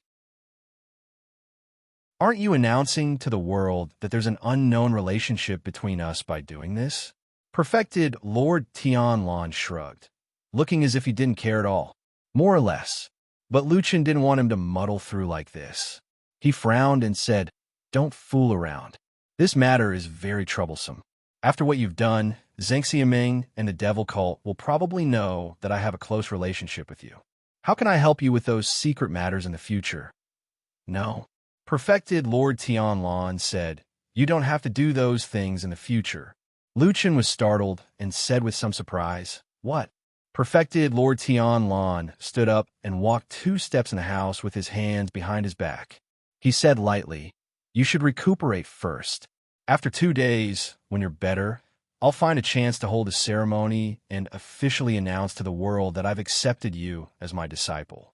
Even if Lu Chun had long since tempered his calm disposition to remain unfazed even if Mount Tai were to collapse before him, he was astounded at this moment, and he was shocked to the point of being unable to speak for a long time. After a short while, he said with slight disbelief, What's wrong with you? Why are you suddenly doing this?" Perfected Lord Tianlan smiled and said, "Because you've worked hard and made great contributions. More than 10 years ago, you sneaked into the devil cult when you were still a teenager. You were accompanied by danger day and night, and only a thin line between life and death. After that, you've made great contributions time and time again, especially in the Battle of the Desolate Valley. You reversed the situation and defeated the devil cult's 100-year plan, benefiting the people and the world. I've never been able to repay you for such contributions. Now it can be considered. I don't believe you. Lu Chen shook his head and said. Perfected Lord Tianlan was obviously stunned. Then he sighed and said, All right, I've raised you since you were young. No matter what happens in the future, I've only treated you like this all these years. Don't tell me that you still doubt my sincerity in raising you. After a moment of silence, Lu Chen said slowly, You've raised me. Naturally, I trust and respect you. I've even risked my life for you. But to be honest, given your identity and status, and he paused for a moment and said in a low voice, Anyway, you didn't accept me as your disciple 10 years ago. I can't understand why you're doing this all of a sudden. Perfected Lord Tianlan turned around and stared at Lu Chen with a pair of eyes that were as deep as the sea. The light in his eyes was like surging waves that could drown a person at any time. Lu Chen also calmed down and looked at him calmly. However, no one knew that under the blanket, his palms were secretly clenched in a fist and his palms were covered in cold sweat. The room was silent. After an unknown period of time, Perfected Lord Tianlan finally looked away and walked to the window. With his back facing Lu Chen, he looked out of the window and gazed at the sky in the distance. Lu Chen heaved a sigh of relief. It felt like he was being stared at by an incomparably ferocious beast. It was hair-raising. After a while, he suddenly heard Perfected Lord Tianlan, who was standing in front of the window, say something that confused him. Do you know what luck means? Luck? Lu Chen was stunned. He then shook his head and said, I don't know. Does it mean luck? Perfected Lord Tianlan turned around and glanced at him. Lu Chen immediately waved his hand and said, Pretend I didn't say anything. Perfected Lord Tianlan looked at him for a moment and suddenly sighed. Over the past few decades, you're the only one who dared to talk to me like that. Yet, I've always tolerated you. Now that I think about it, it's probably what Master meant when he said luck. Master, Lu Chen hesitated. A sliver of sternness appeared on his face as he said, Perhaps it's your master, the Tian Hong ancestor? Perfected Lord Tianlan nodded silently. After a moment of silence, he said, My master has only taken in 2 disciples in his life. One is me, and the other is my senior brother, Bai Chun. Senior brother Bai Chun joined the sect decades before me. Be it his realm, Dermic Dao, reputation, or ability, he was above me in all aspects. Everyone in the world, including the Kunlun party, thought that he would definitely inherit Master's mantle and inherit the Tian Dao title. But in the end, Master passed it on to me. Do you know why? For some reason, Lu Chen suddenly felt nervous. In order to ease his nervousness, he forced a smile and said, I don't know. Perfected Lord Tianlan suddenly burst into laughter. He looked like he was smiling. After a sigh, he said, Actually, I don't know either. It's just that before Master died, when I hugged his body and was at a loss of what to do, the last thing he said to me was, You have the luck to inherit the Dao title. After a pause, Perfected Lord Tianlan seemed to be in a daze, as if he was recalling the past. He then said leisurely, I remember that senior brother Bai Chen almost went mad from anger. Chapter 461. To be honest, I didn't know what providence was back then. Why did Master value it so much? I only remember that when Master passed away, he looked at me with a faint smile. His smile was a little strange. Perfected Lord Tianlan sighed and said to Lu Chen, Therefore, there was a period of time when I even suspected that there might not be providence at all. Could it be that Master didn't like senior brother Bai Chen and deliberately said that? Even I was a little confused. Senior brother Bai Chen naturally flew into a rage. He obviously didn't believe in this baffling providence, but he couldn't change Master's will. Therefore, he probably hated me from then on. However, it's no wonder. If it were me in his position, I would probably go crazy from anger too. Perfected Lord Tianlon spoke of this secret in a very relaxed manner. It even sounded a little funny and humorous. However, whenever Lu Chun thought of the situation back then, especially when the two of them became world-shaking, soul-formation perfected lords in the future, he felt his scalp tingle. Then, he quickly thought of the huge change in the Kunlun party a few years ago. On the night of the full moon, only one of the two soul formation perfected lords survived in the end. Nowadays, almost no one would talk about the deceased Hakushin Jinkoin anymore. After all, the faction he left behind had been wiped out. Even among the three most direct disciples, one was in seclusion and had never seen the light of day. The other defected to the enemy, and the youngest one was left. Now, it seemed like he had become a memorial archway to promote others' good deeds. That's why I still don't understand after all this talk. Can you tell me what providence is? Lu Chen asked him. Perfected Lord Tianlon thought for a moment and said to him, It's probably good luck. Lu Chen. Perfected Lord Tianlon laughed. He seemed to be laughing very happily. Usually, he wouldn't laugh like this. Even if he did, he would laugh in a dignified manner. His laughter would make people admire him. His laughter would shake the world, and his laughter would make everyone tremble in fear. It was only at this moment, when he was alone with Lu Chun, that he suddenly laughed to his heart's content. He clapped his hands and said, Who cares? In any case, before my master died, he was also acting mysteriously like I'll know when the time comes. I think it's fine as long as it works. He looked at Lu Chun and said with a smile, Over the years, you have helped me do many things, especially when it came to defeating the devil cult. You did what others could not. This is fate. Over the years, you have been on the verge of death many times. Others have died, but you have survived. I think this is also fate. Let's talk about the day before yesterday, when the Floating Clouds Company suffered a huge setback and everyone was panicking.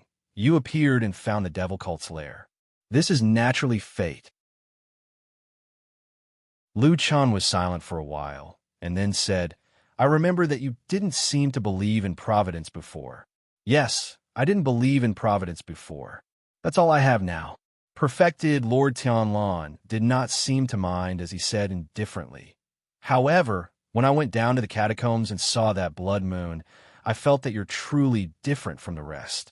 This luck can only belong to you. Blood moon? Lu Chen was shocked. He thought for a moment and said, The one on the underground city? Yes. A gentle breeze blew. After the door opened, perfected Lord Tianlon's huge body walked out. After closing the door, he walked into the courtyard and bathed in the cool breeze. He looked up at the sky. The blue sky and white clouds were like crystal clear gems. He quietly gazed into the distance, and after a while, he walked towards the main gate. However, just as he was about to leave the courtyard, he suddenly turned around to look at the room Lu Chen was in, and a complicated expression gradually appeared on his face. He seemed to be a little happy and gratified, but also a little puzzled. He looked deeply at the door, his eyes as deep as the sea reflecting some light and shadow. After a while, he sighed softly, shook his head slightly, and said something to himself in a low voice. His words were a little vague. Except for himself, no one could hear what he said. After a while, this world-famous perfected lord of the divine transformation realm left. His figure was elegant and his sleeves fluttered. Not long after, he once again came to the long street where something big had happened not long ago. The crater that had been created by the explosion had already been tightly surrounded by the Floating Clouds division. Not to mention passing through here, they had even sealed off the entire street. This was the Immortals city, the headquarters of Zhengxiaming. Fuyunji was backed by a huge mountain and had great influence. They could do whatever they wanted. No one dared to block perfected Lord Tianlon's way. Not long after, he arrived at the side of the huge pit. Shuang was not here today. When the people around saw perfected Lord Tianlon, they all showed respectful expressions and greeted him. Perfected Lord Tianlon waved his hand and went down the dark passageway into the underground world. Compared to the busy, crowded, and austere atmosphere on the surface, this underground cave, especially the strange city, seemed much quieter. Of course, there are also many people here. They were all people from Fuyunji or other halls in Zhengxiaming. Every entrance and exit of the tunnel and every suspicious tunnel was guarded. Many people in the huge city were also searching from house to house, trying their best not to miss any clues. Perfected Lord Tianlan's gaze swept across the busy but orderly scene. Finally, his gaze landed on the strange statue in the center of the city. An old man was sitting cross-legged on the ground, looking up at the blood moon in the sky. He seemed to be in a daze and did not move for a long time. Perfected Lord Tianlan walked over and sat down next to the master of Starry Hall, one of the 6 perfected lords of the true Immortal Alliance who was as famous as him. After a while, he asked, "How is it? Did you see anything?" Perfected Lord Guyu did not answer his question immediately. Instead, he continued to stare at the blood moon. After a while, he sighed and said, "I can't believe that our few generations have been wrong. All along, I thought that the blood moon would definitely rise into the night sky outside. Who would have thought that it would appear under our feet without a sound?" Perfected Lord Tianlan shrugged and did not speak. Perfected Lord Guyu looked at him and said, "The person who discovered this place has made a great contribution. This is truly a great contribution. We must reward him well." Perfected Lord Tianlan chuckled and said, "Don't worry, I have my reasons. Now that the blood moon has appeared, how are you going to deal with it?" Perfected Lord Guyu pondered for a while and said, "The true body of the seal is deep underground. It should be fine for the time being. However, this level has been tormented by the trash of the evil cult. They even inexplicably added a lot of mechanisms. Therefore, the restrictions here are basically useless. They really can't do anything right, but are more than good at spoiling things." As he spoke, his face revealed an angry expression. Perfected Lord Tianlan was not that angry. He smiled and said, "Let it go and deal with it properly." Perfected Lord Guyu was a little surprised. He took another look at him and said, "What's wrong with you today? Why are you in such a good mood?" Perfected Lord Tianlan thought for a while and said, "I plan to organize a disciple acceptance ceremony. You should come over too. I'll call a few other old fellows." Perfected Lord Guyu's expression changed and revealed a rare look of surprise. He said, "Who's so lucky? He's ascending to the heavens in one step."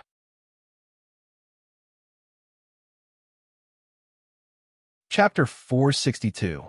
A strange change occurred in the battle on the Long Street. The Fuyun division was about to suffer a humiliating and crushing defeat that had not been seen for many years. In the center of the cultivation world, in the celestial city, under the attention of countless people, they were slapped in the face by the devil cult. They were utterly humiliated. However, things took a turn for the better in the end. Under the leadership of the wise Zhengxiaming and several deity transformation stage deities, the strong and tenacious Fuyunji remained calm in the face of danger. The more they suffered, the braver they became. They found a chance of survival in the desperate situation. With the help of a powerful shadow that had infiltrated the devil cult, they broke the devil cult's trap and killed their way into the devil's cave. Finally, they destroyed the devil cult's lair that had been operating in the immortal city for decades. They killed and captured more than 100 devil cult demons. Although the only flaw was that the devil cult's chief ghost elder still managed to escape. This battle had already dealt a heavy blow to the devil cult's vitality and greatly boosted the morale of the righteous path of the world. It also proved once again that the Fuyun division was indeed an iron army, personally created by Lord Tianlan. They were the guardians of justice, and they were the masters of steel that always upheld justice and justice. Isn't this boasting a bit too much? Lu Chun held the notice in his hand and looked at Old Ma with a helpless expression. At this time, in Lu Chen's room, Old Ma and White Lotus were all there. The black dog that was injured in the battle on the Long Street was also there. However, this time it was not lying on the ground. It was probably because it had contributed greatly to Lu Chun in the previous battle and was gloriously injured, so its status was greatly increased. Now it was lying on the soft bed proudly, taking up most of the space. However, Lu Chun did not suffer any loss. He sat on the edge of the bed and directly leaned on the hill-like black dog, looking very comfortable. Old Ma coughed and took the notice. He smiled and said, "I think it's okay. It's not much different from the truth." White Lotus, who was next to him, interrupted. "You yourself said that you were bragging. Isn't it better to say that you were bragging? Otherwise, you might as well say that you were beaten up by the devil cult." Lu Chun rolled his eyes at the sharp-tongued girl, then asked Old Ma, "What was the final result of the battle? Was it really as the notice said?" Old Ma shook his head and said no. Lu Chen's face revealed an as expected expression. The corners of his mouth twitched as he asked, "How many are there?" Old Ma thought about it and said, "I killed more than a dozen of them and captured less than 10 alive." "What?" This time, it was White Lotus who was taken aback. She said in astonishment, "It's so different from what the notice said." Lu Chen laughed and said to White Lotus, "Weren't you looking down on me just now? Why can't you hold it in now?" White Lotus snorted and looked a little annoyed. "I originally thought that it's okay to brag in Fuyunji. After all, we defeated the devil cult. But the number of people killed went from a dozen or 20 to over 100. It's a little too exaggerated." It had to be said that even when a beautiful girl was angry, she still had a unique charm. Not to mention that White Lotus had a beautiful and outstanding appearance. Lu Chun and Old Ma couldn't help but take another look at the beautiful girl, who was pouting slightly but vaguely captivating. Old Ma said with a smile, "That's why I said that you two are still too young. Look at me looking at this thing. Your faces are calm, and your mood is very calm." Lu Chun spat and said, "It's fine if you're talking about White Lotus, but how old am I? How can I be a young person? Forget it.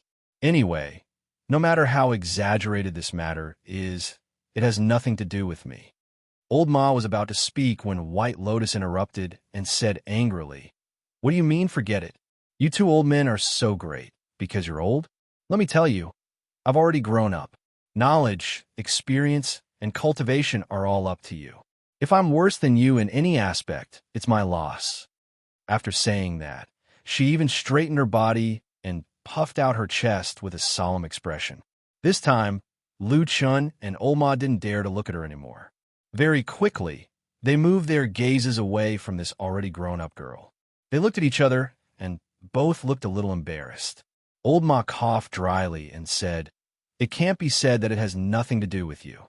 After all, it was you who made a great contribution at the critical moment and saved Fuyunji's face." Lu Chen shook his head and said, "It's not easy to say that.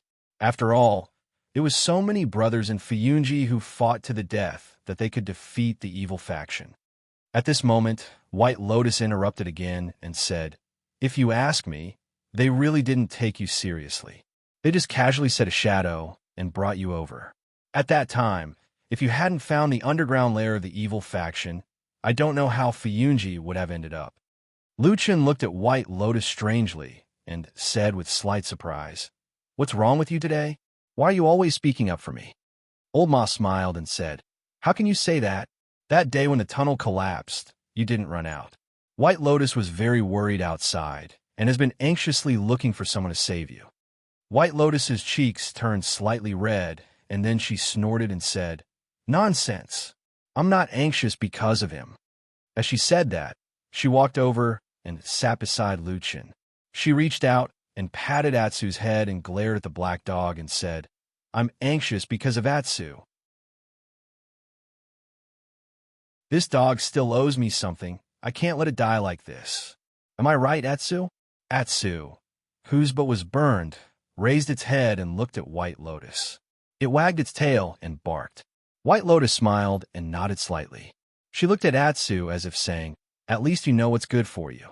Lu Chen also smiled and ignored them. He turned to Old Ma and said, "Well, let's not talk about these useless things. I have something to tell you." Before he finished speaking, they suddenly heard a few steady and crisp knocks on the door, which immediately interrupted their conversation. The expressions of the three people in the room changed slightly. After a while, Old Ma nodded to them and walked over to open the door. They saw a woman standing outside the door. She was charming and beautiful, which made people's eyes light up. It was the leader of Fuyunji, Shuang. Her position in Fuyunji, and even in the whole of Zhengxianming, was very important and should not be underestimated. Lu Chun and the others were a little surprised and stood up one after another. Shuang walked in and nodded to Old Ma and White Lotus. Then her gaze fell on Lu Chun. After looking him up and down, she said, "Are your injuries healed, Lu Chun?" Lu Chun nodded and said, "I'm almost healed. Thank you for your care, Hall Master Xue." Xueting shook her head and said, "It's all thanks to Lord True Monarch that you can recover so quickly. I don't dare to take advantage of you." As she spoke, she walked over and gestured for the others to sit down. She casually pulled over a stool and sat in front of Lu Chun. She said, "But I still didn't think that Lord True Monarch would value you so much." Lu Chen's heart moved, but his expression did not change much. He only smiled and said, "Hall Master Xue is too polite. I'm just a small character. They're all dead. Lord True Monarch's kindness only saved my life once." Xueying's expression seemed a little strange. She stared at Lu Chun for a while, with deep meaning in her eyes. Then she said calmly, "I came here especially for you. Pack your things and come with me. The disciple acceptance ceremony will be held in 3 days. Come with me to Heavenly Dragon Mountain." Lu Chun was startled. Before he could speak, White Lotus, who was beside him, interrupted in surprise. "Disciple acceptance? Who wants to accept a disciple? What's going on?" Everyone looked at her and saw that this young girl was frowning slightly. Her eyes were wide open and her face was slightly pale. She looked like she had suddenly become agitated. However, the few people present were all experienced individuals with sharp eyes. With a single glance, they could tell that for some unknown reason, Bai Lian's beautiful face suddenly seemed to be filled with fear. In fact, there was even a sliver of despair.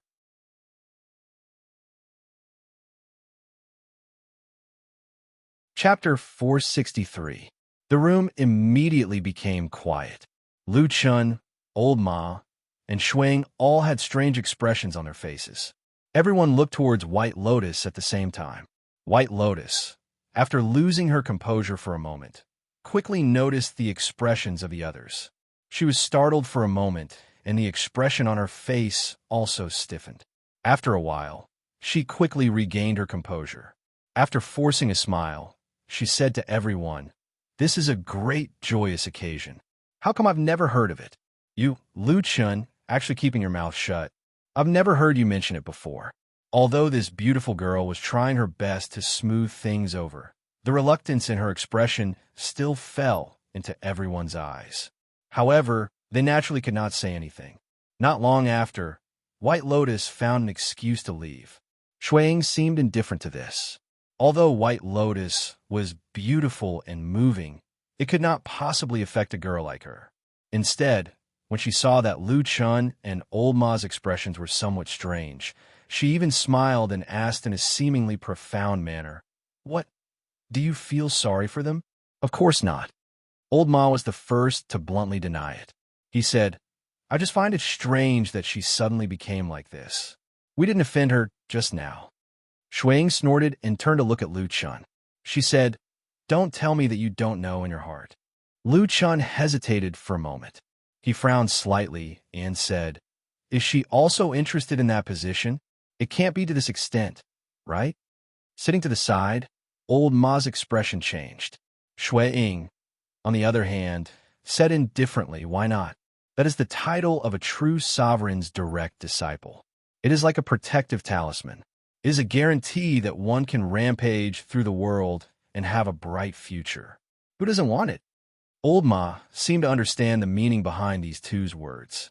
After a moment of silence, he said, "But doesn't she already have that identity?" Xueying retorted, "Can the dead compare to the living?" Of course, they cannot compare. Everyone knew the answer to this, and the 3 people present were all clear-minded people, so they could naturally think of this point. However, there was a deeper meaning. Old Ma did not ask, and Xueying did not say. In the end, it was Lu Chun who sighed with a helpless look on his face. He shook his head slightly, smiled bitterly, and said, "It turns out that she really wants Tianlan to be her teacher." Since this topic was brought up by Lu Chun, Shuang no longer had any misgivings. She coldly said, "Originally, we didn't think that at such a young age she could actually be so."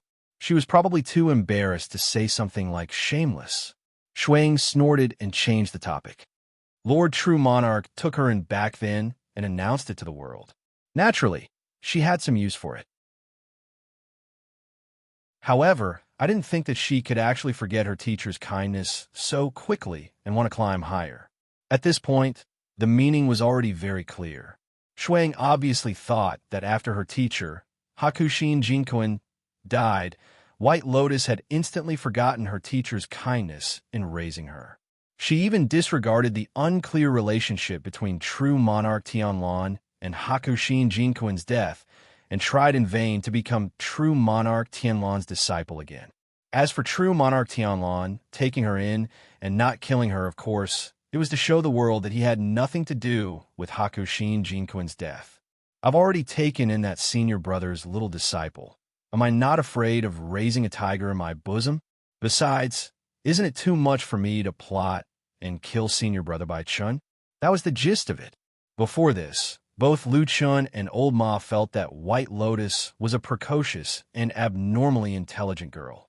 They had imagined many of her reactions and even felt that she might endure humiliation and cultivate to great success in the future. Then, she would find an opportunity to kill True Monarch Tianlan. They wouldn't be surprised. However, they really didn't expect that White Lotus actually didn't seem to take Hakushin Jinkuan's kindness as a master seriously. It was as if she was really looking forward to becoming True Monarch Tianlan's disciple. Old Ma glanced at Lu Chun and asked, "When you were on Mount Kunlun, did you see White Lotus and Hakushin Jinkuan not get along?" Lu Chun shook his head and said no. At that time, she was very arrogant and only spoke of her identity as the True Monarch's disciple with pride. Old Ma was speechless. Beside him, Xue Ying stood up with a frown and said, "All right, let's not talk about this nonsense. Lu Chun, the True Monarch, has indeed decided to accept you as a disciple and has decided to make a grand event. In addition to announcing it to the world, he will also invite 5 other True Monarchs of the Immortal Alliance to witness it in the main hall of Mount Tianlong's Fuyunji. At the same time, he will announce your past achievements." Old Ma and Lu Chun were shocked at the same time. Old Ma was anxious and asked in surprise, "Hall Master, do you mean that Lu Chen's past deeds in the devil cult will also be mentioned?" Shuang nodded and said yes. Old Ma was speechless while Lu Chen sat in the distance without moving. After a while, he said in a low voice, "Are you all afraid that I won't die quickly enough? What he did in the devil cult was certainly a great achievement for the righteous path in Zhengxiaming, but for the devil cult, it was a blood feud. So much so that he had to hide his name for more than 10 years after the Battle of the Desolate Valley. He was afraid that the devil cult would madly pursue and kill him for revenge." Now, in the disciple acceptance ceremony, once this matter was made public, needless to say, the devil cult would immediately know that the only successor of True Monarch Tianlan was the traitor who destroyed the god-subduing mantra. One must know that Elder Ghost was not dead yet. No one knew how many remaining evildoers there were in the devil cult, how many hidden masters there were, and how many madmen there were. Shuang, of course, also understood the crux of this. So at this time, the Geishi looked at Lu Chun gradually softened. No matter what, although she was very envious of such a hot position, she really did not dare to sit on it so openly. This is True Monarch's intention. Shuang slowed down her tone and said to Lu Chun with a hint of comfort, "Before I went down the mountain, True Monarch specially asked me to come over and explain this to you." His original words were, "As his disciple and the successor of the Tian character Taoist name in Kunlun, these are all small difficulties, nothing to him." Lu Chun snorted and said, "He is a deity realm True Monarch. Naturally, it is nothing to him." Shuang ignored the resentment in Lu Chen's words. She just coughed lightly and said, "He also said, either you are afraid, don't go up the mountain to be his disciple, leave the immortal city, and never appear in front of him again, or you deal with everything yourself." If you die in the hands of the devil cult's evildoers in the future, it is because you are useless. Lu Chen's expression was indifferent. After a while, he stood up and said, "Let's go. Let's go up the mountain." Old Ma wanted to say something, but stopped. He stretched out his hand as if he wanted to stop him, but in the end his hand fell down powerlessly. A trace of a smile appeared on Shui Ying's face. But when Lu Chun walked past Shui Ying, his footsteps suddenly paused. Then he turned to look at Shui Ying. After a while, he suddenly said, "In those words just now, you probably added some oil to the fire, right?" He said indifferently, "Although I always scold that Baldy for being shameless and a bastard, that person would never say such heartless words to me." As he said this, he ignored Shui Ying's suddenly somewhat stiff expression and walked past her.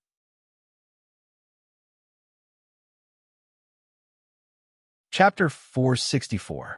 On Mount Tianlong, inside the Kunlun Hall. This palace was the residence of perfected Lord Tianlong on Mount Celestial Dragon. As the residence of a divine transformation realm perfected lord who stood at the peak of the human cultivation world, this palace was built in a lofty and magnificent manner, which matched perfected Lord Tianlong's towering and burly appearance. From afar, he looked like a legendary giant overlooking the mortal world. As for the name Kunlun, needless to say, it was naturally from true Lord Tianlong's own sect, the Kunlun Party. Over the years, countless people had flattered true Lord Tianlong here, saying that he did not forget his roots, that he cared about his hometown and sect, and that he was truly a person with true feelings. Of course, such treatment was only given to perfected Lord Tianlong alone. If it was any other person, everyone would probably say something along the lines of "This lad is stupid and disrespectful, going against the sect. How can anyone use the sect's name as the name of their residence? Damn it, damn it, damn it, damn it." Not far from the Kunlun Hall was the main hall of Fuyunji. The two halls were over 100 feet apart, and they echoed each other. The Fuyunji Hall looked a bit shorter than the Kunlun Hall, and there seemed to be some meaning behind it. Lu Chun, Old Ma, and Shui Ying walked past the Fuyunji Hall and continued to the Kunlun Hall at the back. Lu Chun looked up and saw that there was no common hall plaque hanging in front of the hall. Instead, in the empty space 10 feet in front of the hall's main entrance, there was a huge boulder that had been moved from somewhere, sitting there like a small mountain. On top of it were two large words, Kunlun. When they got closer, Lu Chen's eyes fell on the two words. He saw that the handwriting on the stone was like iron and silver hooks, bold and powerful, especially at the end of the writing, which was deep and intense, as if it was going to break through the stone and leave, which was amazing. He took a few more glances and saw that there were only these two words on the stone, but no signature. He asked Old Ma, who was walking beside him, who wrote these two words. Before Old Ma could answer, Shui Ying, who was walking in front, had already turned around and replied. This was written by Lord True Monarch himself. Old Ma was startled when he saw Shui Ying's expression from the side. He realized that although this woman's face was calm, there was a hint of worry in her eyes. Her gaze was also fixed on Lu Chun. Lu Chun replied with a no and nodded slightly. However, he did not look at Shui Ying and continued to walk forward.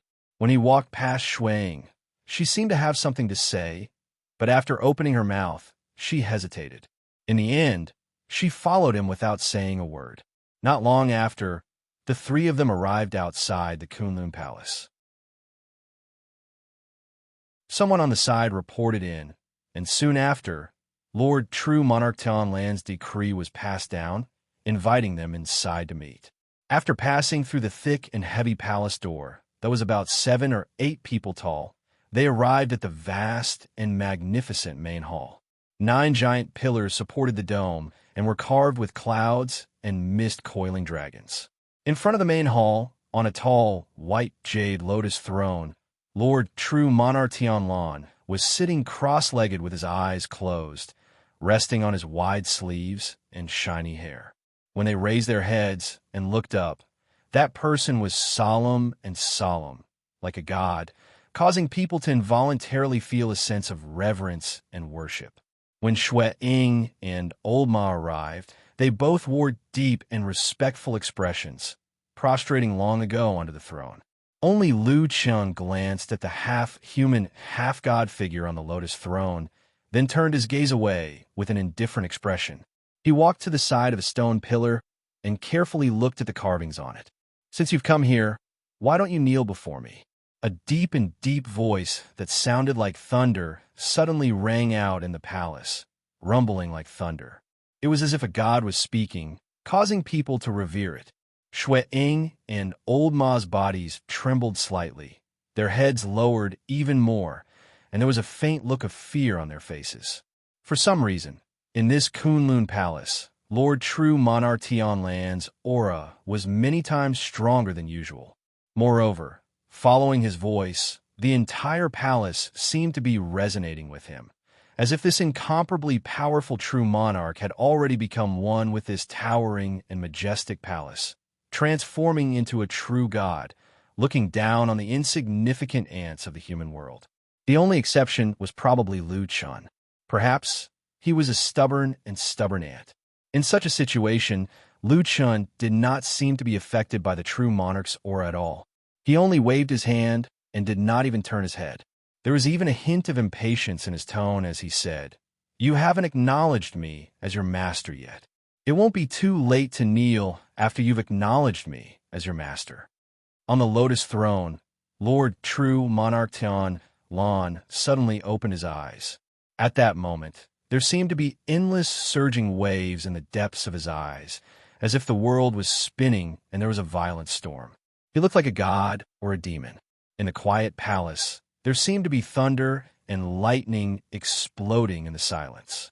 The atmosphere was terrifying, as if it was about to freeze one's blood. After a moment, the terrifying demon-like light and shadow retracted into his eyes. Lord True Monarch Tianlan blinked and chuckled, "Oh, that's fine too." After casually asking a few questions, Lord True Monarch Tianlan ordered Shui-Ing and Old Ma to leave first. After the two of them left the Kunlun Palace, they walked all the way to the side of the huge boulder with the words Kunlun carved on it. Only then did they both heave a sigh of relief, feeling the terrifying pressure that had been pressing down on their hearts slowly recede. The two of them looked at each other with reverence on their faces. Old Ma sighed and said with lingering fear, "I don't know why, but every time I come here to have an audience with Lord True Monarch, I always feel uneasy. I'm especially reverent towards Lord True Monarch." Shui seemed to have the same feeling. However, her cultivation was high and she was shrewd, so she quickly regained her composure. However, there was still a trace of anxiety in her eyes. She turned back to look at the palace. At the side, Old Ma coughed and said, "Hall Master, don't worry. Lu Chun is not a talkative person. He knows what he should say and what he shouldn't say." Shui turned back to look at Old Ma and raised her eyebrows slightly. "Really?" Old Ma said frankly, "I've known him for many years. Other than Lord True Monarch, there shouldn't be anyone in the world who knows him better than me." Shui slowly nodded. Although she didn't say anything, her expression clearly showed that she was relieved. Old Ma secretly cursed in his heart. However, in the face of this powerful woman, he was not like Lu Chun. He was still tactful. He immediately changed the topic with a smile. Then, he hinted that before he came, he had already discussed it with Lu Chun and so on. What happened before was just a misunderstanding. Of course, it must be that Lu Chun's brain was stiff and he inexplicably misunderstood Hall Master. In short, everything was that idiot Lu Chun's fault. "Hall Master, you don't have to worry." Shui was very happy after hearing this. When she looked at Old Ma again, she immediately felt that he was more pleasing to the eye. She nodded slightly and said, I didn't realize before that you were also a capable person. If you have time in the future, come visit me more often. Perhaps I can be of help to you." Old Ma laughed and hurriedly cupped his hands in thanks. Then, the two of them talked and laughed harmoniously, looking like old friends who had known each other for many years. At the same time, in the solemn Kunlun Great Hall, Lord True Monarch Tianlan, who was sitting on the throne, glared angrily. He looked as terrifying as a demon god. He said to Lu Chun below, "Hey, why are you so insensible? There were outsiders here just now. Why can't you give me some face? Bullsh asterisk T. Lu Chun turned around rudely and looked at the damn baldy. He scolded, "Didn't you tell me when I was young that the 9 dragons Dharma bodies Tao, magic, and divine sense was a trick of a Jianghu swindler? Now you're actually using it?" Lord True Monarch Tianlan coughed and said seriously, "Later on, I found that this thing was quite useful, so I used it for a while." "What's wrong with that?" Lu Chen sneered and looked disdainful. Then, he said angrily, "You're too unkind. You said that you want to take me as your disciple and announce to the world that you would let me reach the heavens in a single step. But in fact, you're putting me on a fire to roast. You're probably afraid that I won't die, right? You still want me to respect you and bow down to you?" Scram. Lu Chun looked very annoyed as he scolded the divine transformation realm True Monarch.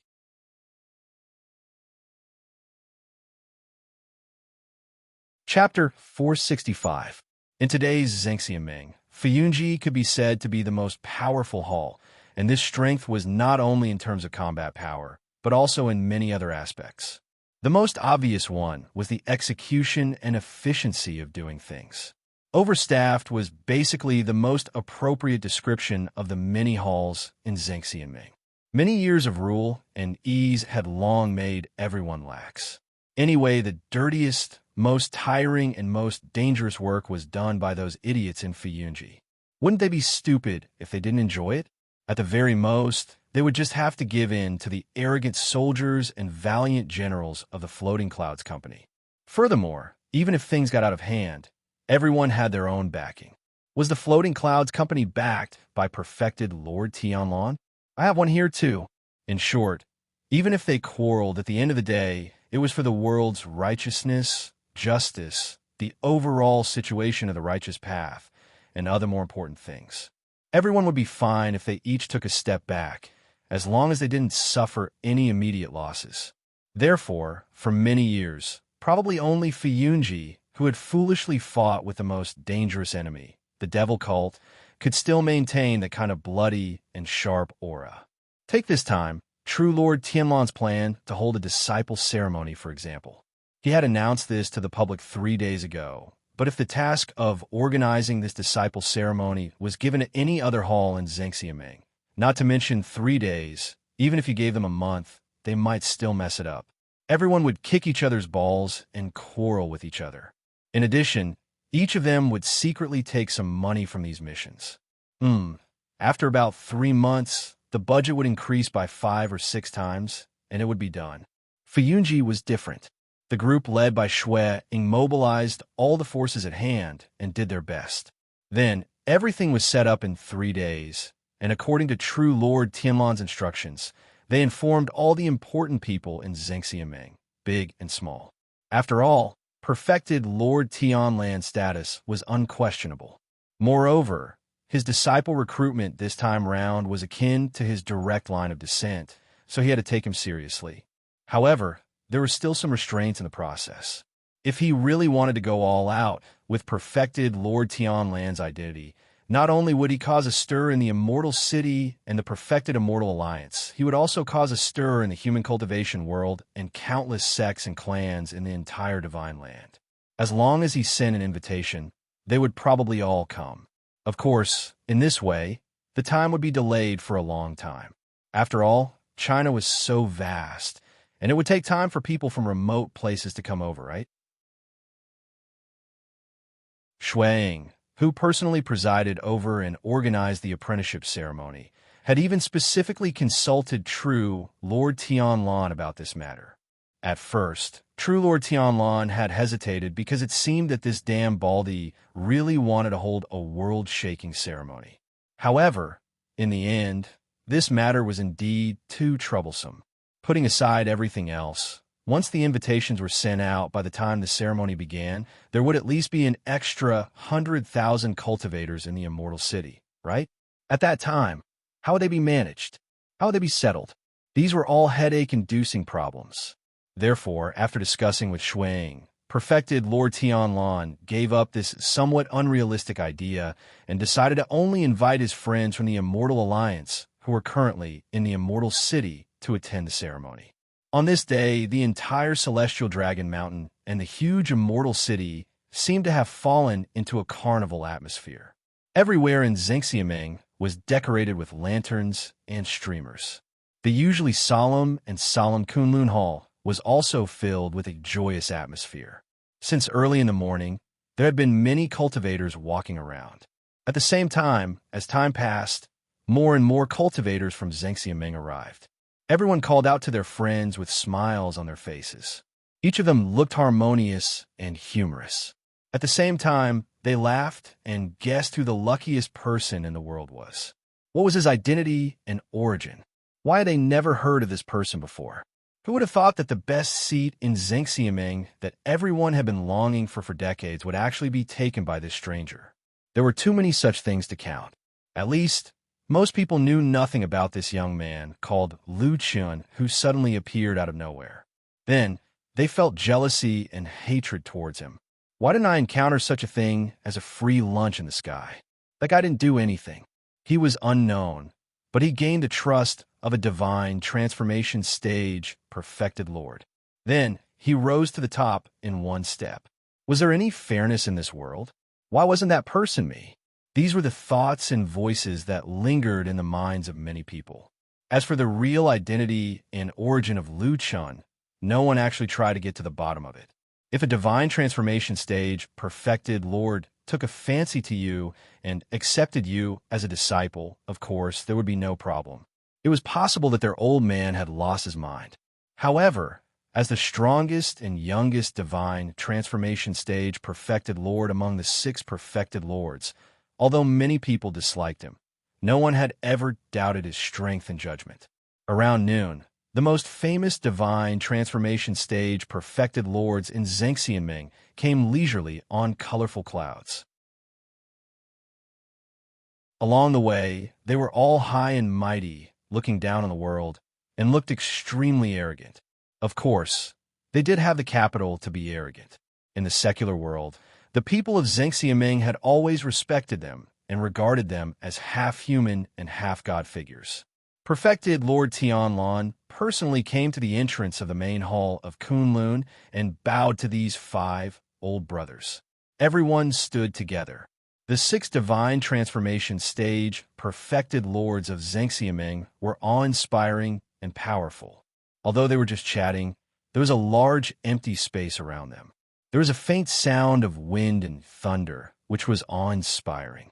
After chatting for a while and receiving many sincere or fake congratulations, perfected Lord Tianlan, who was smiling, personally invited the 5 divine transformation stage perfected lords who had come to watch the ceremony and congratulate them into the main hall.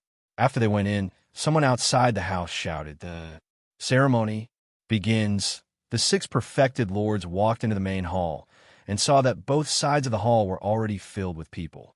There were 5 big chairs placed under the tall lotus throne in the center, and there were several rows of chairs behind it. The people sitting on the chairs were the real figures of Zhengxiaming. They were under the 6 perfected lords and were the high-level cultivators who ruled over billions of lives in the vast land of the Divine Land. Further away were the cultivators of Zhengxiaming who had almost come to watch the show. Most of them were standing, but there were also many good-looking figures among them. Obviously, there were also hidden dragons and crouching tigers. After a while, everyone sat down.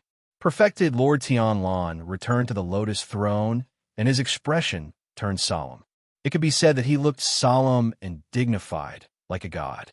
The people in the main hall immediately felt the powerful aura and quieted down, looking at him with some reverence. After a while, someone sang, "Lu Chun has come to see you." The sound of footsteps was heard. Like a gust of wind, everyone, including the divine transformation stage perfected lords, looked back and saw a figure walking in from outside with steady steps. It was Lu Chun. At that moment, countless eyes fell on him. Some were like fire, some were like fire, some were like frost, some were like snow, some were as gentle as water, and some were as cold as knives. Lu Chun seemed not to feel anything around him. He walked all the way to the lotus throne. Contrary to his usual unruly manner, his expression was solemn and respectful. He actually quietly and honestly knelt on the ground, giving the person on the lotus throne enough face. He clearly kowtowed a few times and then said in a voice that everyone in the main hall could hear, "Disciple Lu Chan pays respect to Master." After saying that, he lowered his body and closed his eyes slightly. When his face was close to the ground and he felt the coldness of the stones on the ground, for some reason, Lu Chun suddenly remembered that day many years ago. In a deserted and dirty corner, he also knelt in front of the same person and called out the two words, Master. Suddenly, decades passed in the blink of an eye. The child of that year had grown up, and at this moment, was his heart as pious as it was back then? He closed his eyes, letting all the light disappear into the depths of his pupils.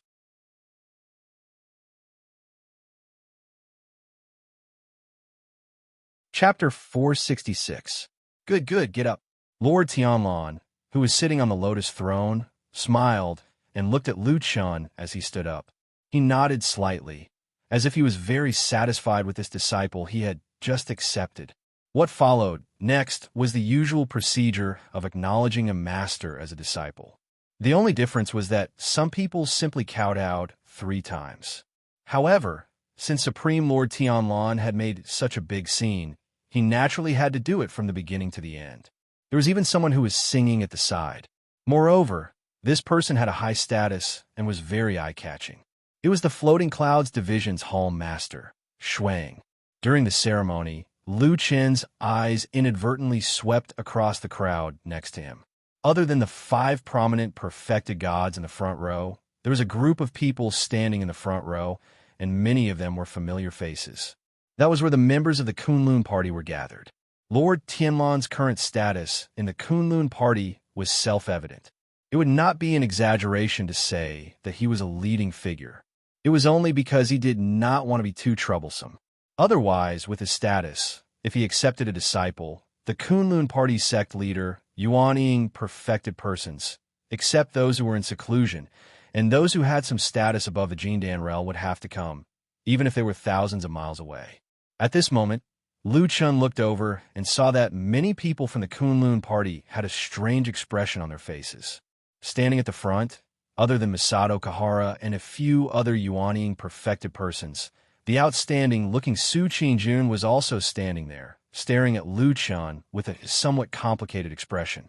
Their eyes met for a moment. Then Su Qingjun quietly looked away. And at the back of all the people, there was still one person standing there silently. He was young, handsome, in his prime, and talented. He was a proud son of heaven. Among his peers, he had high hopes from his elders and was respected by his peers. Other than Su Qingjun, there was almost no one else who could be compared to him. He was he. He had thought that the person in the limelight was him. For this, he had even betrayed his own master and worked hard for the person on the lotus throne, risking his life for his great cause. He had thought that everything was his. Until today, when he saw Lu Chun standing in the crowd. His eyes had been fixed on the person who had stolen everything from him.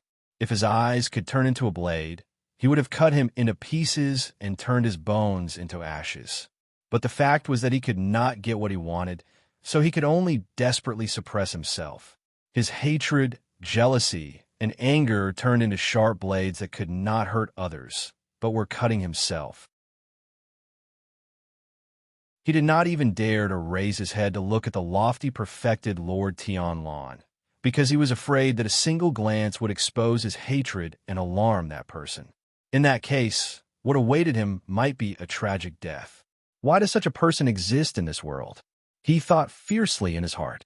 He stared at Lu Chun and unsurprisingly recognized him. He remembered that he was the one who had forced Lu Chun into the Dragon River in the Land of Chaos. But in just a few years, he had become perfected Lord Tianlan's direct disciple. Perhaps he would inherit his legacy in the future, and then steal everything from him. So all of you were lying to me, he slowly said in his heart, word by word. After the disciple acceptance ceremony was over, Shuang turned to perfected Lord Tianlan with a questioning look in her eyes. Perfected Lord Tianlan nodded. He floated down from the lotus throne and landed beside Lu Chun. His expression was solemn, but he held Lu Chen's right hand and said loudly, "From today onwards, I will give you the Taoist name Tian and the name." As he spoke, he looked around and pointed to the sky and then to the ground with a solemn expression. Heaven and earth Kunlun, passed down from generation to generation. Lu Chen knelt down in front of him again and kowtowed. One person in each generation, heaven will never be extinguished. Perfected Lord Tianlan laughed and helped Lu Chen up. At this time, the divine transformation realm perfected lords who were watching the ceremony also stood up with a smile. The huge hall of Kunlun was filled with clamor. Countless gazes of envy, joy, and jealousy were looking at Lu Chen. Perfected Lord Tianlan pulled Lu Chen to the front row and introduced his disciple to the five high and mighty divine transformation realm perfected lords one by one. The five of them smiled and agreed. Then they each took out a gift for Lu Chen. Lu Chen wore a smile and a respectful expression, looking like the most honest and humble young man. He greeted the five seniors with a smile and flattered them before accepting the gifts one by one. With the help of the divine transformation realm perfected lords, Lu Chen's current identity was completely different. Not only was he a disciple of perfected Lord Tianlan, he had also obtained the inheritance of the Heaven Dao name that perfected Lord Tianlan had announced to the world. Almost all the cultivators present knew what this meant. In the thousands of years of history of the Kunlun party, almost all the people who inherited this Dao name would become influential figures in the future. Out of 10, 70 to 80% of them would become the sect leader of the Kunlun party, which was much more important than the personal disciples of ordinary sections. Therefore, these divine transformation realm perfected lords should have also understood the reason behind this. Or perhaps they were giving face to perfected Lord Tianlan, who is currently at the peak of his power. The gifts they gave were truly extraordinary. Although they could not be said to be at the level of the extremely rare heavenly treasures, they were all exquisite and precious items that made people drool. One must know that they were basically giving them away for free. As the gifts appeared one after another and were accepted by Lu Chen without the slightest hesitation with a damned humble smile, the praises from the crowd could be said to come wave after wave, and the gazes of envy, jealousy, and hatred were like rolling waves. Of course, there was also he among them, but basically there was only a bone-deep hatred left. After meeting the five divine transformation stage perfected cultivators, perfected Lord Tianlan actually went through the trouble of leading Lu Chen to the seats of the perfected cultivators, of the perfected cultivators, of the perfected cultivators, of the perfected cultivators, of the perfected cultivators, of the perfected cultivators, of the perfected cultivators, of the perfected cultivators, of the perfected cultivators, of the perfected cultivators of the perfected cultivator alliance. This caused another uproar, and also let everyone see once again how much perfected Lord Tianlan doted on this disciple. In the future, if there were conflicts in daily life, they would probably give in to Lu Chen a little more. Well, by the way, don't think that you don't need to give a gift just because you're a Yuanying realm perfected lord. Lu Chen still had a smile on his face, and his expression was gentle. When he was pulled around by his master perfected Lord Tianlan to greet the smiling seniors around him, his etiquette was simply impeccable, except for a certain gap in the middle, when he seemed to maintain a smile while gently gritting his teeth, and said in a low voice that only perfected Lord Tianlan could hear, "I say, don't go too far. These people have never thought of giving you a gift, okay?" Perfected Lord Tianlan seemed to have not heard him at all. With a smile on his face, he continued to pull Lu Chen forward as if he had not heard him. At the same time, he said in a low voice without batting an eyelid, "Are you stupid? I will only accept you as my disciple in my life. If I don't accept more, how can I face myself?" Lu Chen.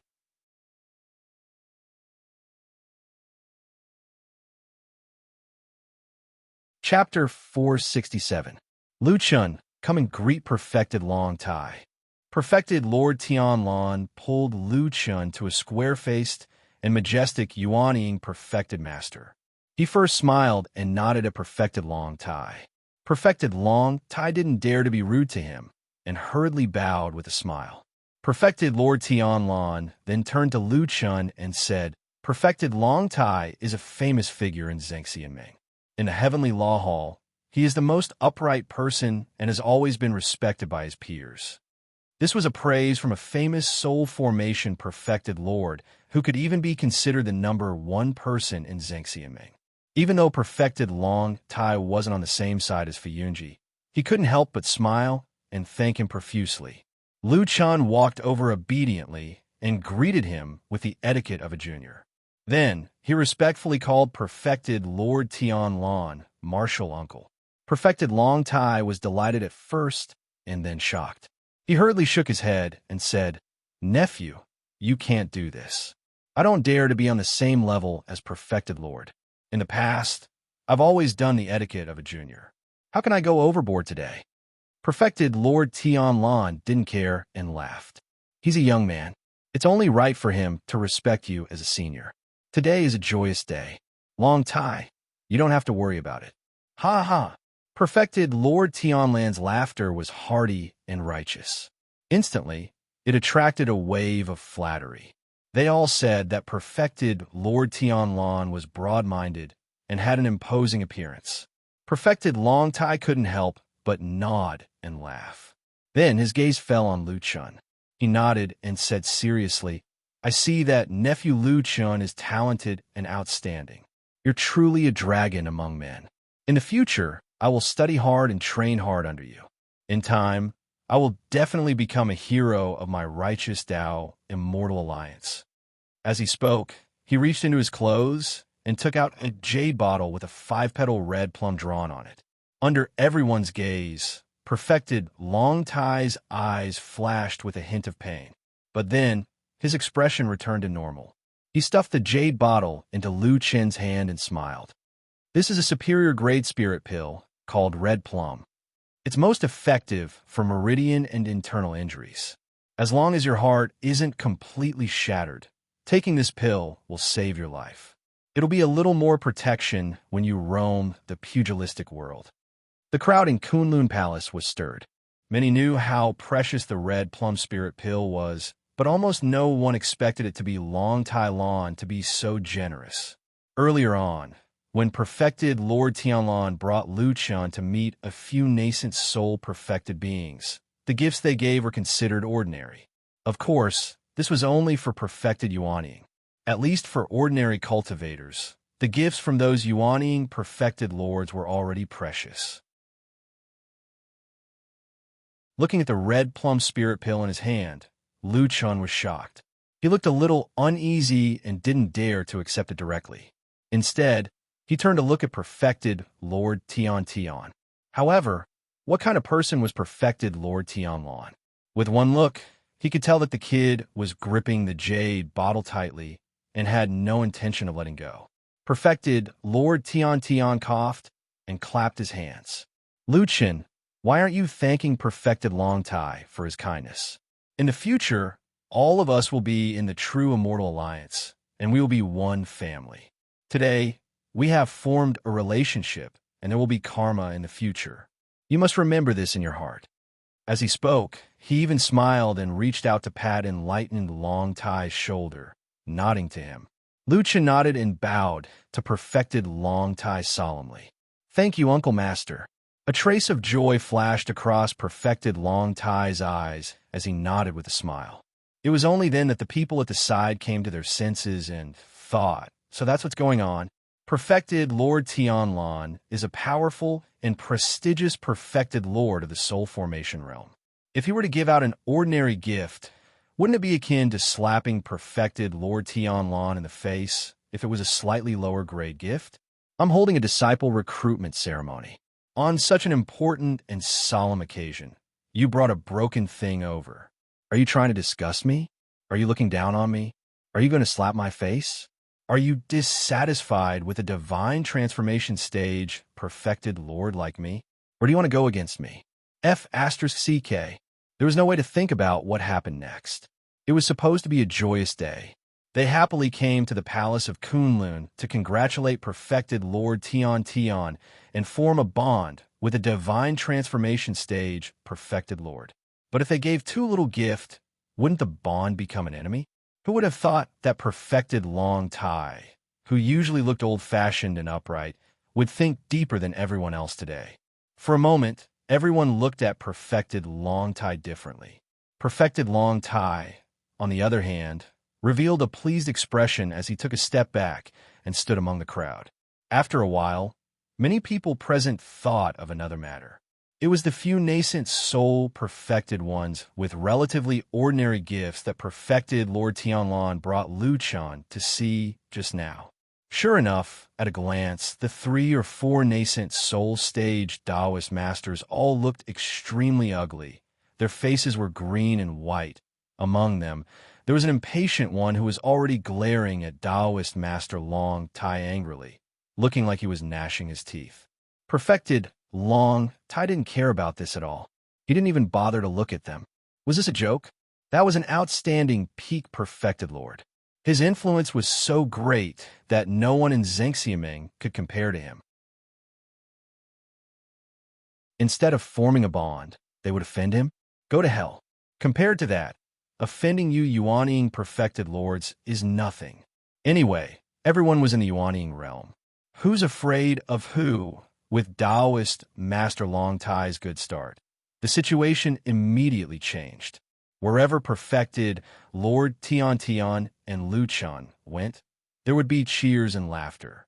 Come, come, come, Lu Chun, this is perfected Meng Shan. Greetings, Martial Uncle Meng Shan. Ha ha, no need to be so courteous. Sigh, nephew Lu Chun has an excellent aptitude. Congratulations to perfected Lord for getting such a good disciple. This is the first time we meet. I have a treasure called Ice Crystal Stone. It came from a 10,000-year-old ice cap. It is a rare item. Please accept it. Lu Chun, come over. Greetings, perfected Huang Tan. Greetings, Martial Uncle Huang Tan. Ha ha ha. Nephew need not be so courteous. TSK, TSK, TSK. Nephew Lu Chun is young and handsome. Now you are married. Ha ha, young man. Don't say a few words and I will be embarrassed. Come, this is the first time we meet. This King Wu hook that can cut through gold and jade is a greeting gift. Come, come, come. This is perfected Tong Shan. Ah, this is perfected Yin Jiao. Come quickly, Lu Chun. Come and greet this person. She is not an ordinary person. She is the famous celestial Chui Wei. Oh. And this is perfected by Sha. In the end, the people of the Floating Clouds office were the ones who were smart. Shuang made a gesture without batting an eyelid. Old Ma, who was beside her, ran over like a wisp of smoke. He held an extremely large and solemn red wooden tray in his hand and began following Lu Chun and true Lord Tianlan step by step. Lu Chun took one and put another on the wooden plate. There was no other way. He couldn't just put it into the tree hole in front of everyone, right? Therefore, he could only trouble Old Ma to carry the plate. Furthermore, one plate could not fit all of them. After all, there were big and small treasures. After filling it up, Old Ma ran back and put away. Then, he took another plate and ran over. For a moment, he attracted the attention of many people. Why did it seem like Fi Yunji's preparations were very thorough?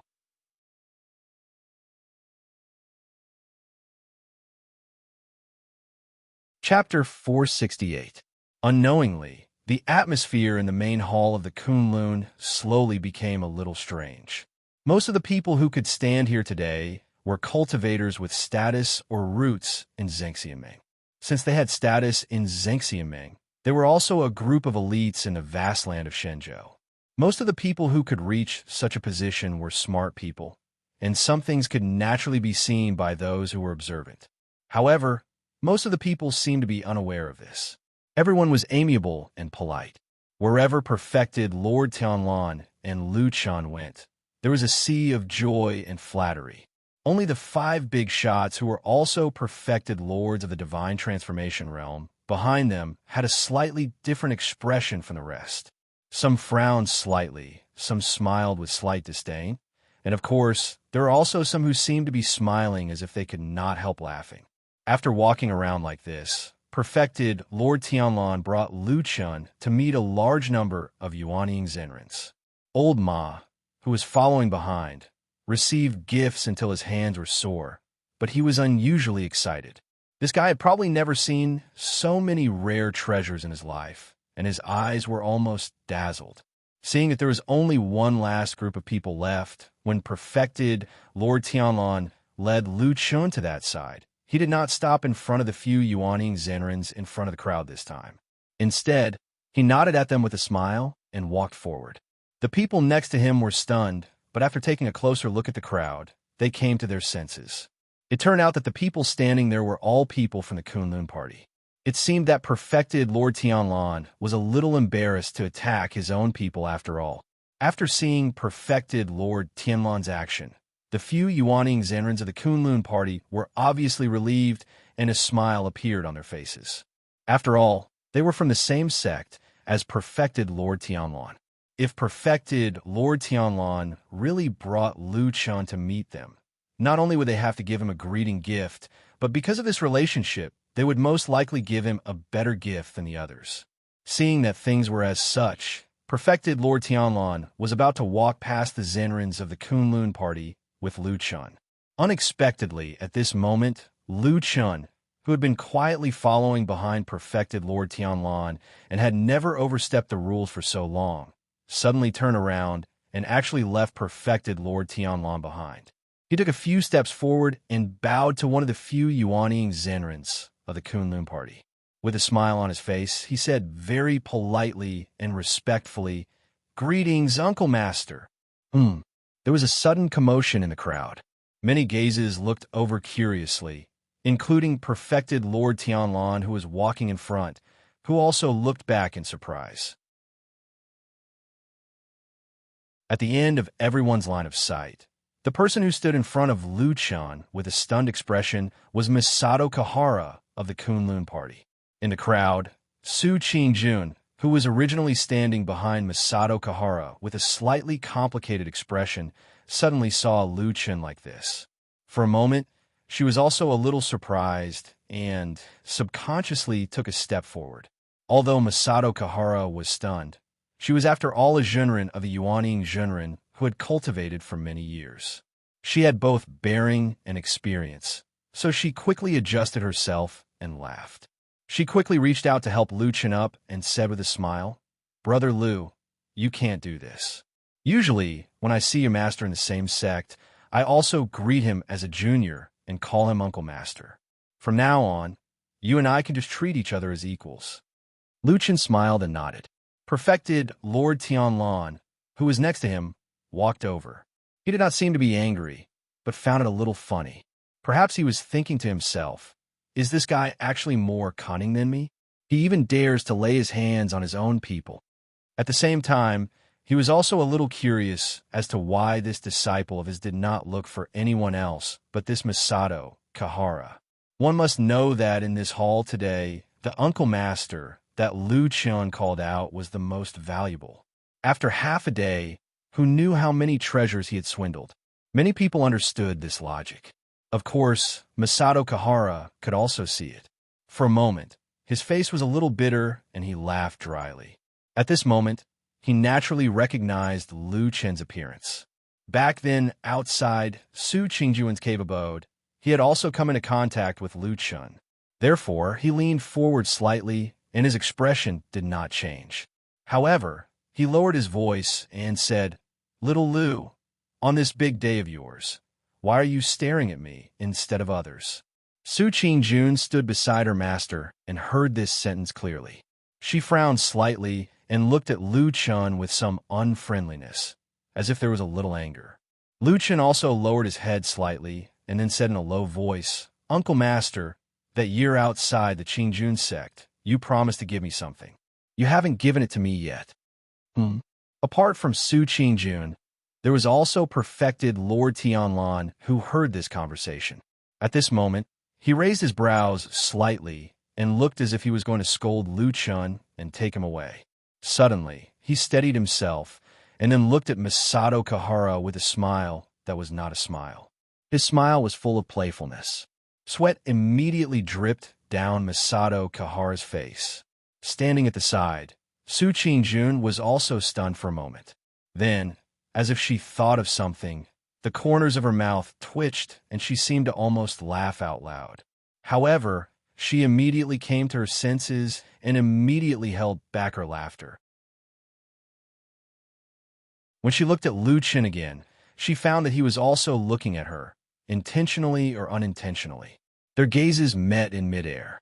Su Qingjun gently gritted her teeth, glared at him, and then turned her head away. After a moment, Masato Kahara coughed and laughed. Brother Lu is too polite. Today is your big day. With a famous teacher like Uncle Master Tianlan, your future is boundless. You will definitely be the pillar of the new generation of our Kunlun party. As he said this, he paused for a moment and stretched out a hand to touch his body. The surrounding crowd immediately burst into laughter. It wasn't entirely out of mockery. It was just that this matter seemed rather amusing. However, it was obvious that Masato Kahara was a little unprepared for the current situation. Although he had said the polite words, when his hand touched his body, his movements were slow. It seemed that he had not thought about what gift to give. Outsiders might not understand, but most people in the Kunlun party knew that Masato Kahara was born in Tieji, and his resources were not as rich as the Kunlun party. It was only in recent years that he clung to the thigh of perfected Lord Tianlan that his life slowly got better. But it was also because of this that he could not show his timidity when perfected Lord Tianlan was looking at him with a faint smile. Just as he was cursing Lu Chen in his heart and was about to bleed with heartache, suddenly, Su Qingjun beside him took a step forward and put a small box in his hand. Masato Kahara was shocked. Before he could react, he heard Su Qingjun say calmly, "This is the famous tea little crane. It is unique to the E family of Kunlun Mountains tea growing family. It can calm a mind and is quite effective for cultivating qi. There's only a small amount produced every year, and it is only given to those who are fated." After saying that, she did not look at Lu Chen. She lowered her eyes and took a step back, standing behind Masato Kahara again. "E family, little crane." The smile on Lu Chen's face suddenly disappeared. After a while, he suddenly sighed softly and muttered to himself in a low voice, "Are we fated?" He shook his head and his expression suddenly seemed a little bleak.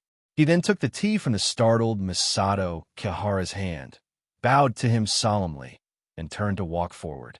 Perfected Lord Tianlan smiled slightly and also turned to leave. Behind him, Su Qingjun's bright eyes glimmered with a trace of pain and gentleness. She quietly glanced at Lu Chen's back.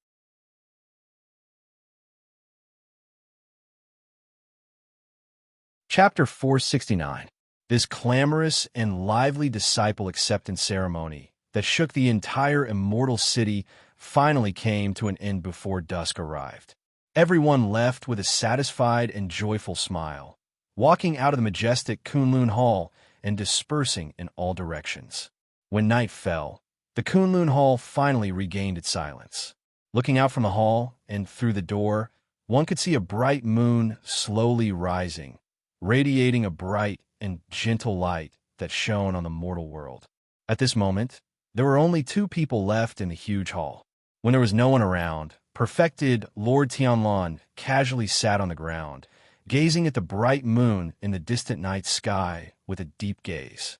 Beside him, Lu Chen also sat quietly, but he did not look at the moonlight outside.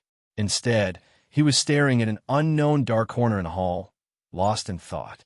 Not far behind the two of them, under the white lotus throne on the tall and wide wooden table, all kinds of rare treasures were piled up like a mountain, to the point that the table could no longer hold them all. They slid down like worthless sand and piled up around the table, forming a treasure mountain that could make most cultivators in the world go crazy with envy. However, the two of them did not seem to be among the majority of the cultivators, because from the beginning to the end, perfected Lord Tianlan and Lu Chen did not look back at the treasure mountain. This silence lasted for a long time. Suddenly, at a certain moment, Lu Chen broke the silence and said, "Hey, let me ask you something." Perfected Lord Tianlan replied with a tone. Lu Chen said, "Did you want to take me in as your disciple when you took me in and nurtured me when I was young? Perfected Lord Tianlan retracted his gaze from the moonlight and turned to look at Lu Chun, saying, "No." Lu Chun asked why. Perfected Lord Tianlan said calmly, "What you wanted to do back then was too dangerous. Even I couldn't guarantee your safety. Moreover, it seemed that after you sneaked into the devil cult, you would most likely die. So, you see, I can't possibly place all my hopes on a person who can die at any time, right?" Lu Chun sighed and said, "In any case, today is the first day I formally acknowledged you as my master. You don't have to be so straightforward with your words." Perfected Lord Tianlan smiled warmly and said, "Apart from being with you all these years, it's rare for me to be able to speak freely. I'll take this opportunity to say a few more words. I'm delighted to see you suffer." Lu Chun rolled his eyes and said grumpily, "You are a famous divine, transformation stage perfected cultivator. Why are you acting like a resentful woman? Do you have to do this?" Perfected Lord Tianlan burst into laughter and looked delighted. When Supreme Tianlan's laughter stopped, Lu Chun looked at him and said, "Well, no matter what, I've taken you as my master. What do you need me to do next?" Perfected Lord Tianlan's eyes flickered as if he was curious. He looked at his disciple with a smile and said, "That's strange. If other people were to become a disciple of a divine transformation stage perfected cultivator, needless to say, the first thing they would do would be to obtain various cultivation resources from their master and cultivate to their heart's content. It would take at least a few years, and at most a dozen years. If they don't improve their cultivation to the Jindan Yuanying realm, they would be too embarrassed to tell others that they are the disciple of a divine transformation stage perfected cultivator. Why is it that when it comes to you, you don't even think about cultivation and the first thing you want to do is to help me?" Lu Chun's expression was indifferent and did not seem to be affected. He said, "That's for others. The situation is different. You're not those other perfected cultivators, and I am not those people." Perfected Lord Tianlan stared at him for a moment and then nodded. He seemed to be a little emotional, but he did not dwell on this matter. Then he asked calmly, "Then can I trust you completely, Tianing?" Lu Chun sat where he was and didn't answer immediately. His expression was a little strange. He didn't know if it was because of the sudden call or if it was because of the high and mighty person in front of him saying the word believe. After a long time, Lu Chun raised his head and met perfected Lord Tianlan's gaze. He nodded and said calmly, "Sure." He said calmly, "You can trust me. The Kunlun party has dispatched many people recently. Almost all of them have arrived at Immortal City." In the quiet hall of Kunlun, perfected Lord Tianlan and Lu Chun sat side by side. Their voices were so soft that only the two of them could hear them. This group of people includes the other experts of the Kunlun party. Together with Fuyunji, they are the two strongest forces under me. If I want to do something big, I must integrate these two forces. Perfected Lord Tianlan looked at Lu Chun and said, "But it is not that easy. Although both sides listen to me, it will be troublesome to integrate them. Shui Ying is very capable, but the Kunlun party is very biased and may not be willing to submit to her. So I need someone to mediate between them, and this person is none other than you." Lu Chun nodded silently. He had no objections to this. Regardless of anything else, he was the only disciple and successor of perfected Lord Tianlan. This was enough for the experts of the Kunlun party to acknowledge him. Moreover, he had been in the shadow of Fuyunji for at least 20 years. He was very familiar with Fuyunji. Therefore, Lu Chun did not reject this. He nodded and said, "Okay, I will do my best."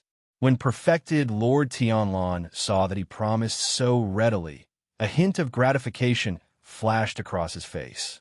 He nodded and said, "Don't worry, when it's time to support you, I'll definitely do so. Also, I won't treat you badly. At the very least, I'll let you have the strength to fight against a nascent soul-perfected master." Lu Chun smiled and suddenly asked, "Can I trust you?" Perfected Lord Tianlan was stunned. "Of course. Why do you suddenly ask this?" Lu Chun looked into his eyes and said, Then you said you wanted to do something big. What is it? Perfected Lord Tianlan said, without hesitation. You know me. For so many years, my top priority has been to completely annihilate the devil cult. Therefore, your next task is to mediate between the two parties.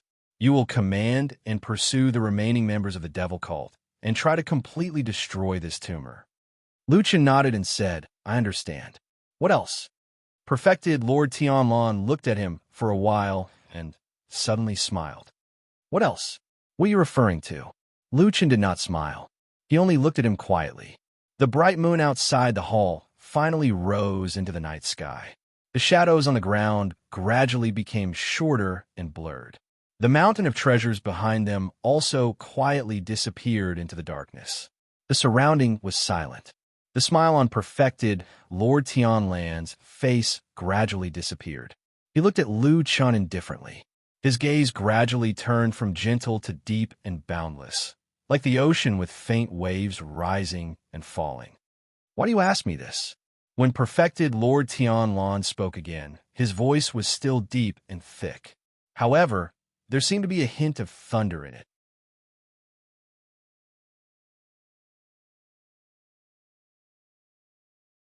Chapter 470.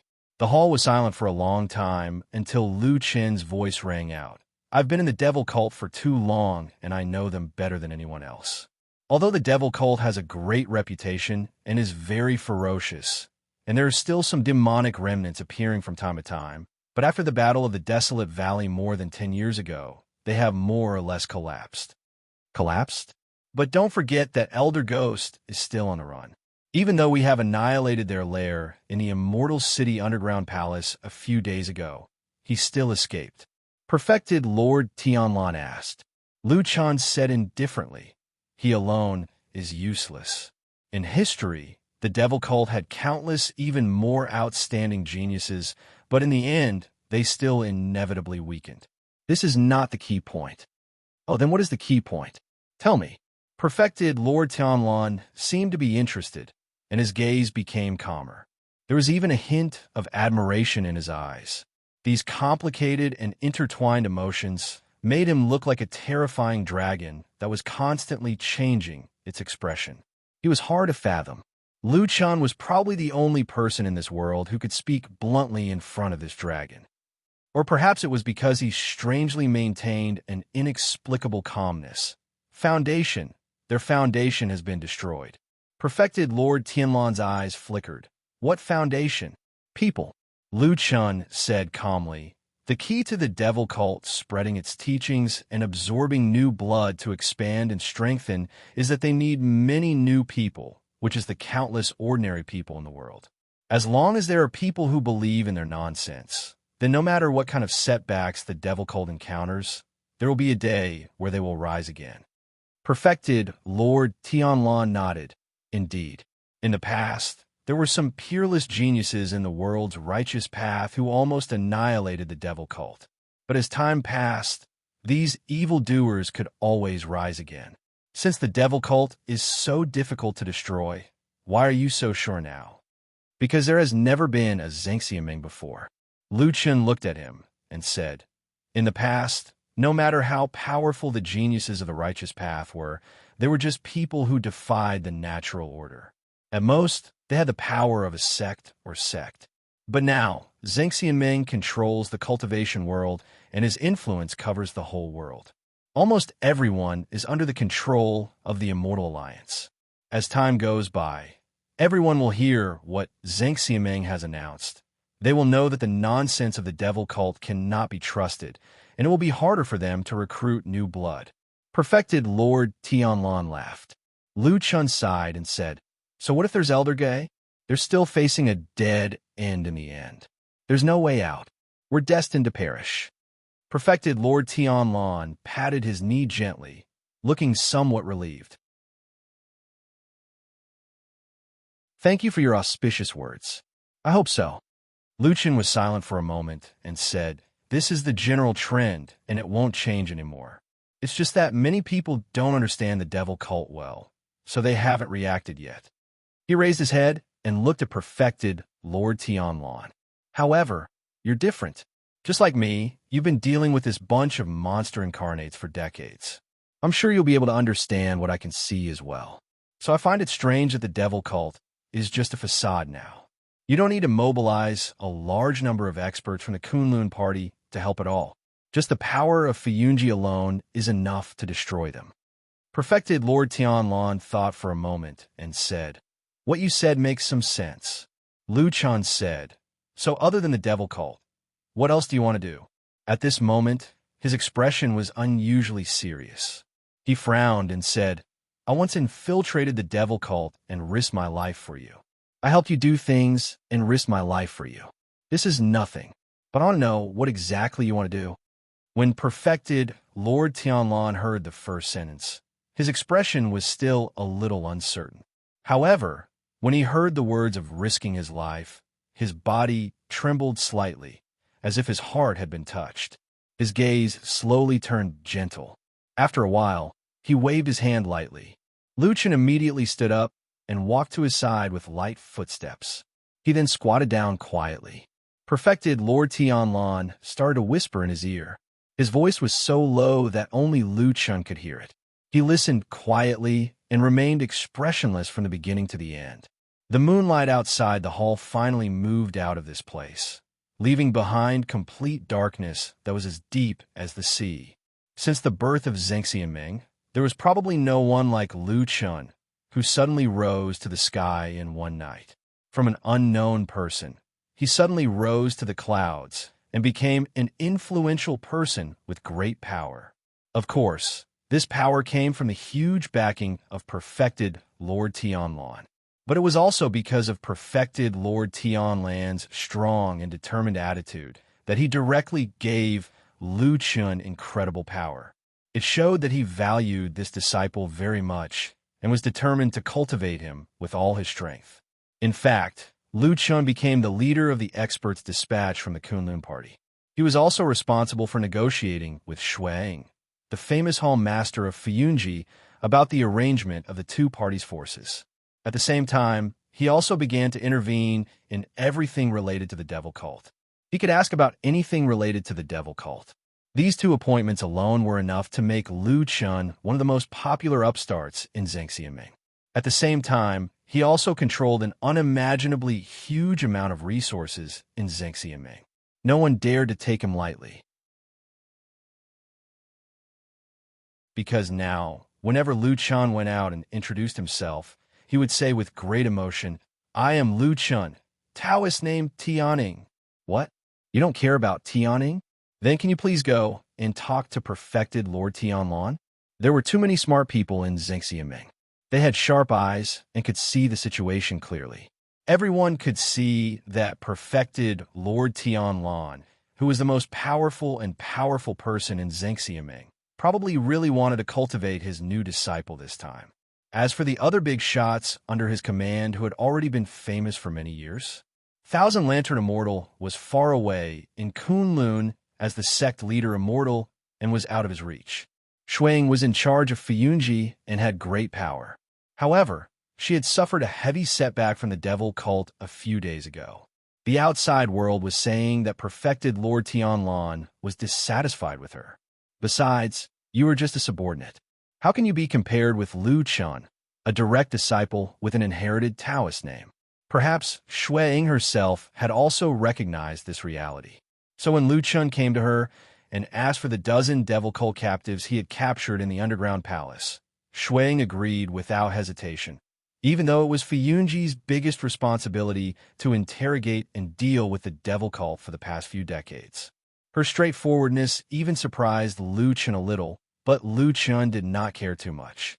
In fact, he just came to Fiyunji for a trip. For many years, the prison of Fiyunji had been the safest place to imprison dangerous members of the devil cult. For so many years, no one had ever escaped, so Lu Chun did not want to cause trouble.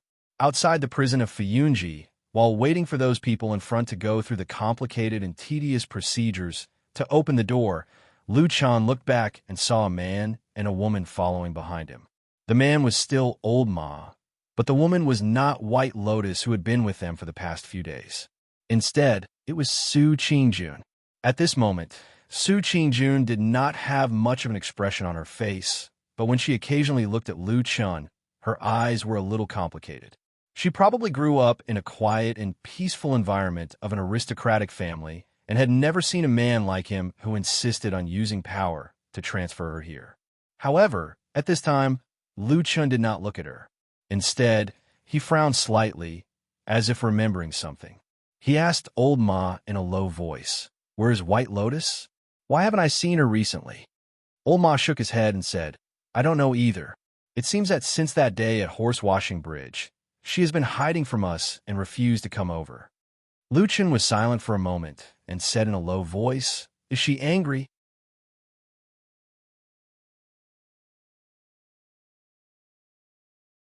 Chapter 471. Why is she angry? The one who asked this question was Su Qingjun, who had been standing silently at the side. She was from the Kunlun party and had met White Lotus before. Although she had just arrived in Immortals City and did not know much about the entanglement between White Lotus, Lu Chun, and Old Ma in the past, she heard that Lu Chun and Old Ma's words were a little strange. She was also a smart and sensitive woman, so she asked directly. Lu Chun was stunned and did not know what to say for a moment. He looked at Old Ma. Old Ma also shrugged and turned his head, obviously not wanting to answer this question. Lu Chun was a little helpless. After thinking for a moment, he whispered to Su Qingjun, "Old Ma," and I guessed it privately. She probably thought that she would become the bald head's disciple. Old Ma stood at the side and listened. Suddenly, his heart moved slightly, and he glanced at Lu Chun. In the words just now, it seemed inconspicuous, but Old Ma and Lu Chun had been together for many years, so he still heard something strange in it. For many years, Lu Chun had called perfected Lord Tianlan damn bald head behind his back, but now, the word die was quietly missing. Su Qingjun naturally did not notice this, but she was still surprised by Lu Chun's words. She said in astonishment, "Wasn't White Lotus the disciple of Hakushin Jinkuan? Why would she think of—" Lu Chun shook his head and said, "Not everyone thinks the same as you." With that, he roughly told Su Qingjun about what had happened to White Lotus these days. After listening, Su Qingjun was silent at first, and then she shook her head gently with some pity on her face. She said, "It seems that White Lotus is a little pitiful. At a young age, her master unfortunately passed away before she succeeded in her cultivation. Now, she has been taken to stay with Marshal Granduncle Tianlan. Maybe she just wants to find someone to rely on." Pitiful? Lu Chun seemed to disagree with Su Qingjun's comment. He said, "That little girl is much more powerful than you think. Don't underestimate her, and don't sympathize with her. Otherwise, you will suffer a big loss in the future."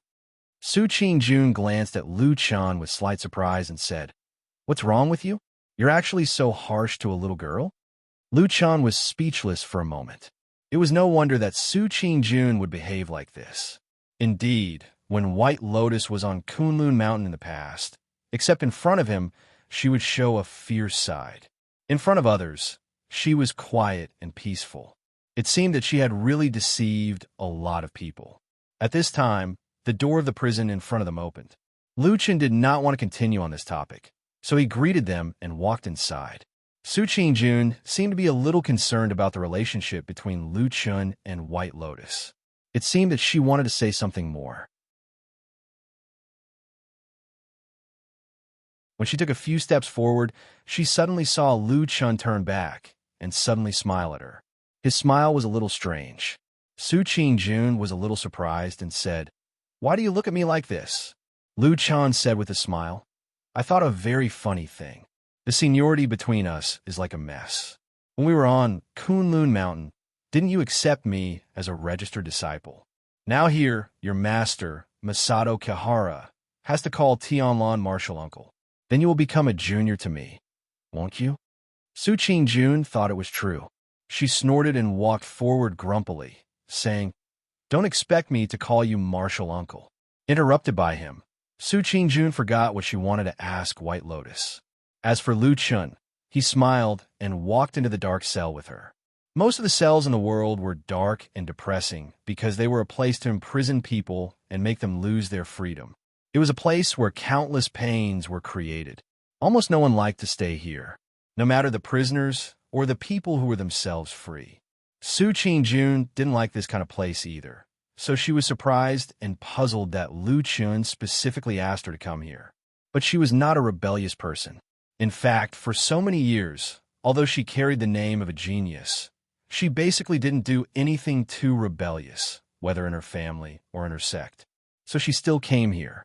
She was a good daughter in the eyes of everyone in her family. She was a genius disciple in the eyes of her master. Her cultivation was brave and vigorous. It seemed that her life would be smooth sailing according to people's expectations, and she might not even encounter a few big storms. At least so far, Su Qingjun's life was almost like this. The reason why it was more or less the same was because a few years ago, she had also encountered a huge accident and witnessed the death of her younger brother. The past became a knife, hidden in everyone's hearts. From time to time, when they thought of it, they would be cut, which made people feel a little sad. Lu Chun led Su Qingjun forward and from time to time introduced the situation in a low voice to her. As for old Ma, he had been following behind them, his eyes vigilantly looking at the cells around them. This prison was specially set up by the Fuyun office to imprison the evildoers of the devil cult. After so many years of blood feud, of course the Fuyun office would not be courteous to these mortal enemies. Therefore, this prison was very dirty, very messy, very dark, and very smelly. It was very much like the dark place in those stories where all the evildoers gathered. It was very disgusting. The prison cells on both sides of the road, other than the hard and wide stone walls, were almost all surrounded by iron bars as thick as a wrist. Most of the prisoners locked up here, which were the evil cult's evil people and captives, all looked lifeless. They hid in the dark corners of the cells, as if they were afraid of the light. Occasionally they would look with hatred or with completely numb eyes at the figures who had just passed by, sitting motionless in the dark. The surroundings were quiet, but this dark prison looked unusually scary. There was even a faint feeling of deprivation of humanity, making people tremble with fear and especially disgusted. Both Lu Chun and Old Ma were indifferent to the uncomfortable situation in this prison. They indifferently walked forward, as if they did not feel anything around them. Only Su Qingjun's expression turned uglier as she walked, especially when she gradually went deeper into the prison. Slowly she saw more and more terrible mirror images. Her face started to turn pale. In the cells in the depths of the prison, the prisoners locked up were obviously of higher status, and their cultivation was also stronger. However, more countermeasures had also appeared. Some were chained up, some wore heavy shackles, and some were covered in blood. There were obvious signs of torture, and they looked very miserable. Most of the prisoners here looked very weak. They were groaning in pain, gasping for breath, as if they were the weak and tiny souls in this demonic prison. As they continued to walk forward, when they were about to reach the deepest part of the prison, Su Qingjun suddenly stopped. Her face turned abnormally pale, even bloodless. Because here, in the cell that she had just passed, she inadvertently saw a prisoner in an even more miserable state. It was a man with missing limbs. This man's right arm and left arm were cut off by sharp blades. His left leg seemed to be a little limp, his face covered with weeds like a beard. When Lu Chun and the others walked over, this man seemed to be unaware of what was happening outside. He was just trying to drink water. There was a broken bowl on the ground. There was some dirty water in it. He knelt on the ground and stretched his neck, like a dog trying to put his face into the broken bowl to drink. Su Qingjun seemed to be unable to bear it anymore. She suddenly grabbed Lu Chun, her face pale, pointing at the man in the cell. Even her voice was slightly trembling as she asked, this man, what did he do wrong to be treated like this?"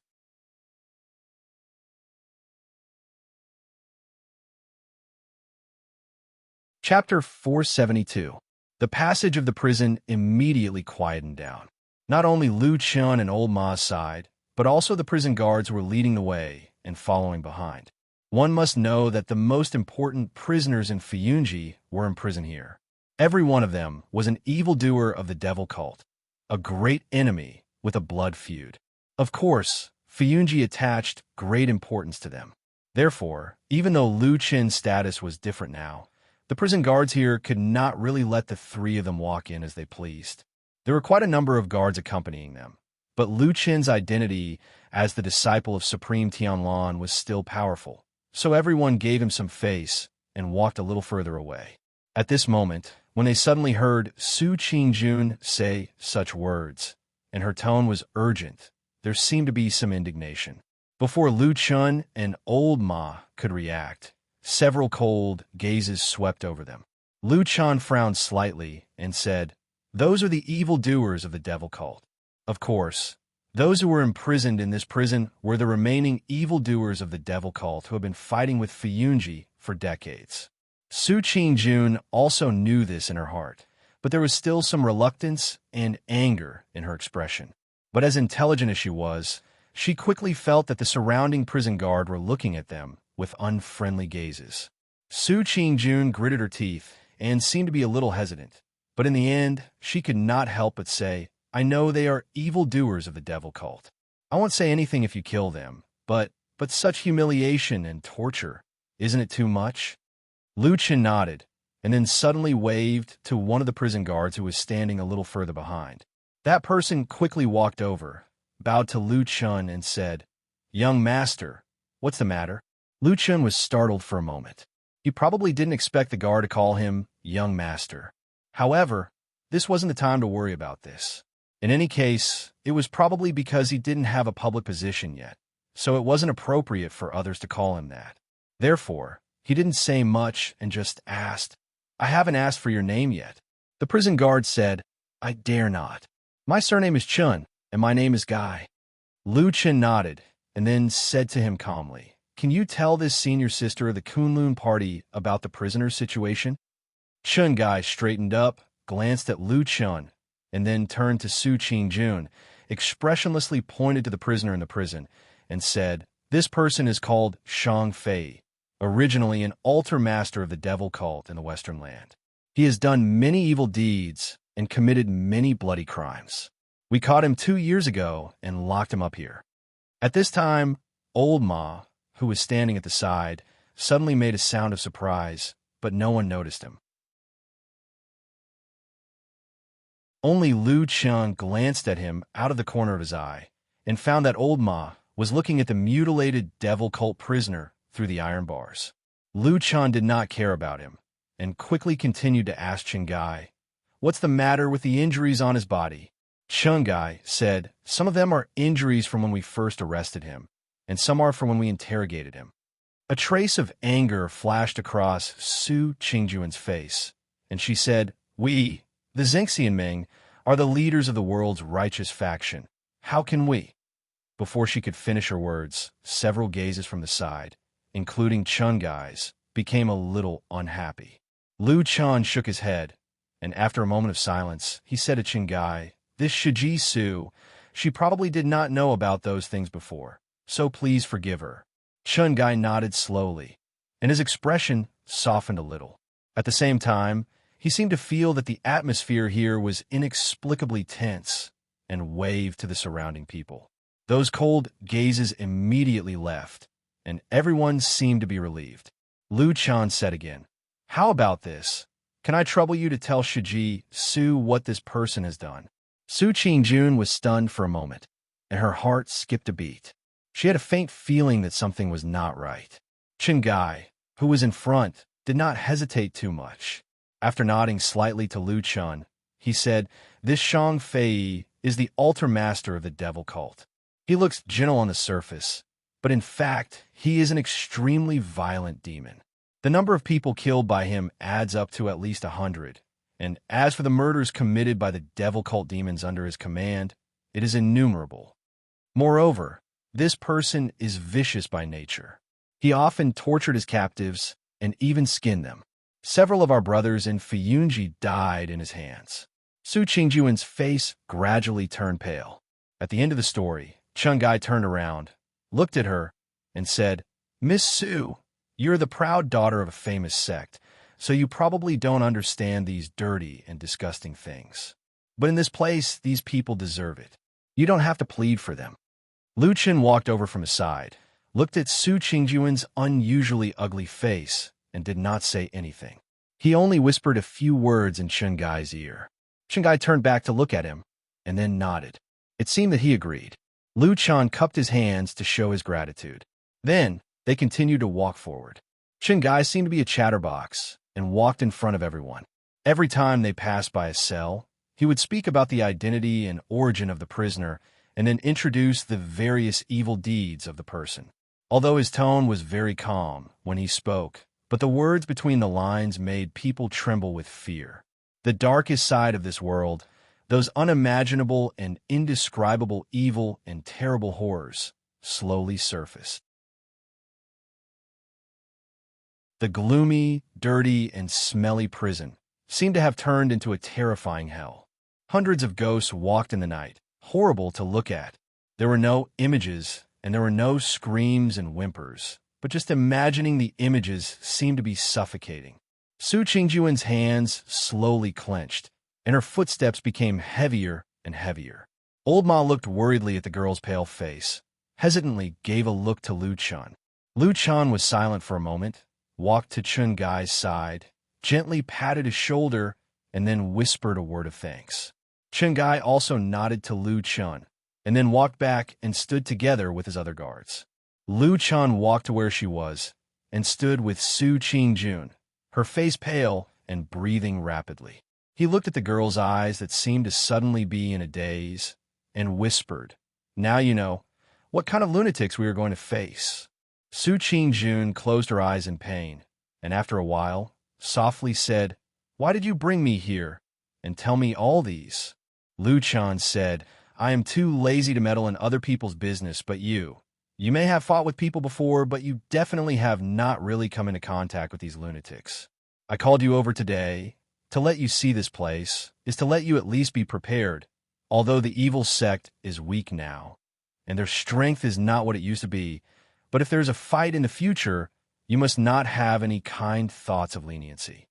He stared at Su Qingjun, said, "I have seen with my own eyes some good faction cultivators gain the upper hand in the battle with the evil sect, but in the end they were soft-hearted and not ruthless enough, and were suddenly overturned and lost their lives." After a pause, the corner of his mouth seemed to twitch slightly. Among them, there were also some beautiful girls because of this fell into the hands of the evil sect. Su Qingjun was startled, looked at Lu Chen's ugly face, and couldn't help but ask, "What happened to them?" Lu Chan silently looked at Su Qingjun. For some reason, Su Qingjun at this time suddenly did not dare to look directly at this man's eyes. Her heart started to beat faster, as if she felt something. After a while, Lu Chan indifferently said, "Believe me, you don't want to know about those things." After speaking, he turned and continued to walk deeper into the prison. Ahead seemed to be reaching the end, which was also the last and most important prison cells. But at this moment, suddenly, Su Qingjun grabbed his hand. Her grip was so strong that even Lu Chan felt a trace of pain. Su Qingjun's face right now looked a little scary, so pale that it was frightening, without a trace of blood. Her eyes stared at Lu Chen's eyes, as if there was a ball of fire burning. After a moment, she opened her mouth, her voice low, word by word said, "Why are you so clear? Don't tell me you saw it with your own eyes at that time." Once the word was said, the inside and outside of the prison, suddenly a dead silence. Everyone's eyes, including those prison guards, even those sneaky cold eyes in the dark corners of the prison cells, all fell on Lu Chan. That gaze fell on him, as sharp and cold as a knife. Just like for so many years, the cruel pain that Lu Chan had to bear.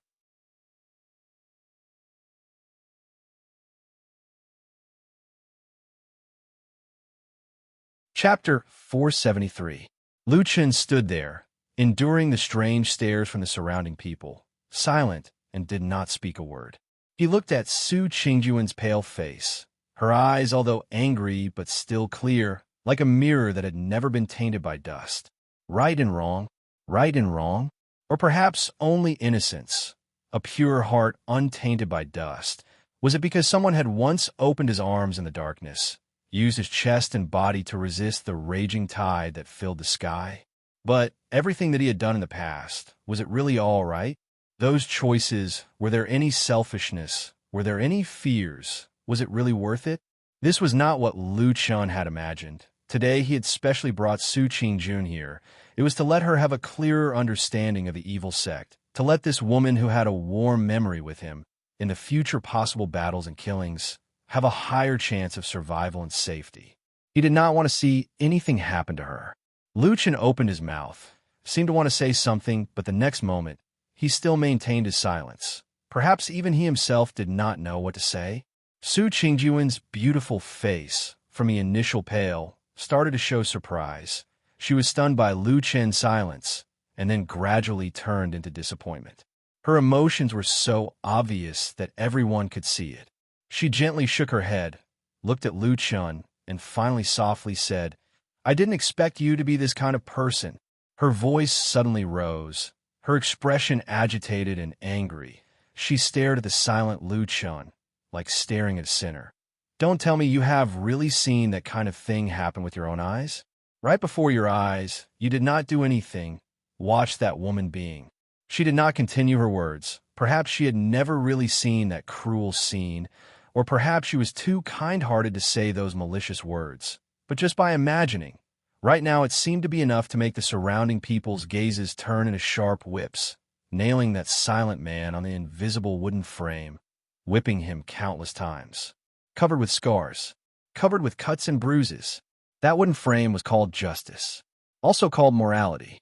Su Qingjun suddenly turned around and walked away with large strides. She resolutely and angrily left this dark, dirty, and smelly prison. She didn't want to stay in this disgusting place for even a moment. The prison guards behind her subconsciously opened up a path as they watched the woman leave. They looked at each other and frowned slightly. Finally, their gazes landed on Lu Chun. No one spoke, but their gazes didn't seem friendly either. Perhaps in that silence, there was disdain, contempt, hidden anger, and silent condemnation. The situation had suddenly changed in the blink of an eye, catching everyone off guard. Even the usually calm and composed Lu Chun seemed to be at a loss at this moment. Fortunately, at this moment, a figure suddenly walked forward and blocked in front of Lu Chun. Then, he laughed like a fool. "Ah, what's wrong with everyone? We're here to do something today. Why do you all look so lifeless, huh?" Old Ma smiled and turned around. He patted Lu Chen's shoulder and said, "Let's go. It's just in front." Lu Chen glanced at him, slowly turned around, and walked forward with Old Ma. After walking for about 10 steps, they arrived outside the last prison cell. There was a pillar in the prison cell, and on it was a prisoner with disheveled hair, tied tightly with iron chains. There were many wounds and bloodstains all over his body. His head was drooping, and he looked like he was unconscious. Looking at his face through the messy hair, it was the evil faction sorcerer, Chun He. Old Ma waved to the guards behind him and said, "Open the door. We want to interrogate this person." Accompanied by the clanking of the iron locks, the heavy iron door opened. Lu Chun and Old Ma walked in while the rest of the guards stayed outside. Lu Chun hadn't spoken a single word since the beginning. Even when he walked up to the prisoner, his expression still seemed to be a little dazed. Old Ma looked at him worriedly and looked behind him. Seeing that the prison guards seemed to have a tacit understanding to stand further away, he then heaved a sigh of relief. He walked to Lu Chen's side, lowered his voice, and said softly, "I say, are you all right?" Lu Chun slowly shook his head, glanced at the unconscious Chun He, and suddenly said, "Today I brought Su Qingjun over. I originally thought that after telling her about the evil faction's vicious methods, she would be on her guard. Finally, when we interrogate this person about Elder Ghost's whereabouts, maybe I will use some of the evil faction's cruel methods to make her understand more deeply." Old Ma gave a wry smile and said, "You really put in a lot of effort. Unfortunately, this matter seems to be messed up." Lu Chun silently nodded and said, "Yes." Old Ma sighed and said, "Actually, a girl like Miss Su, since young, she grew up in aristocratic families and famous sects. What she sees, knows, and thinks is different from us. It is really too normal. Let's go." Lu Chun suddenly interrupted his words.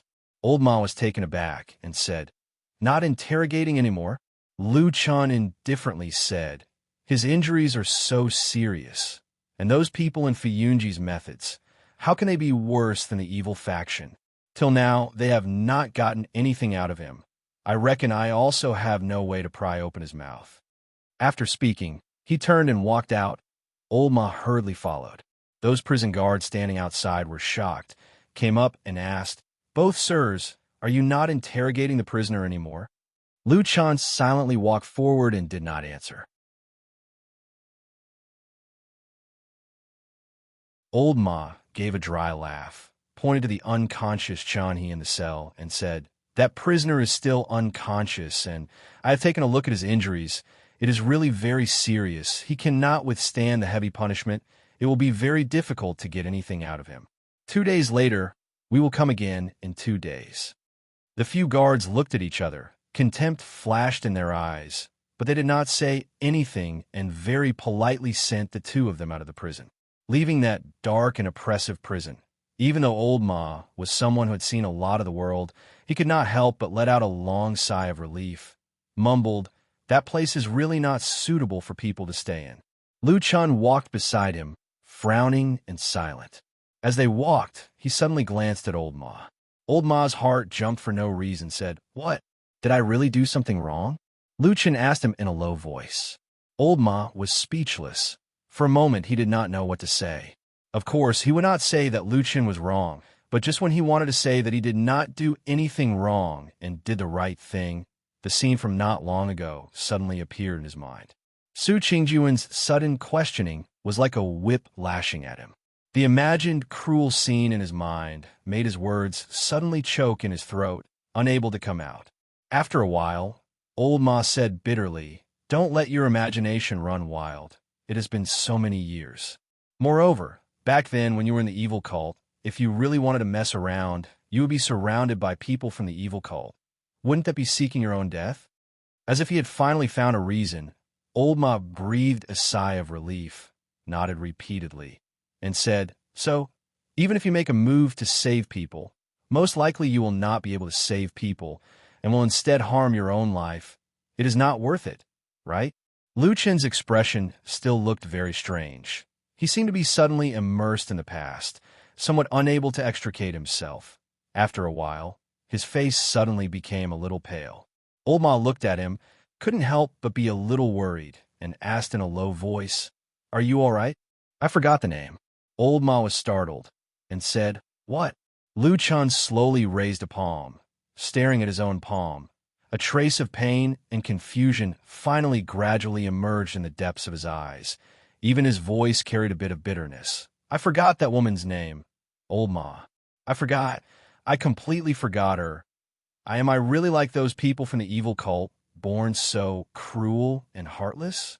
Lu Chun murmured, his face as pale as paper.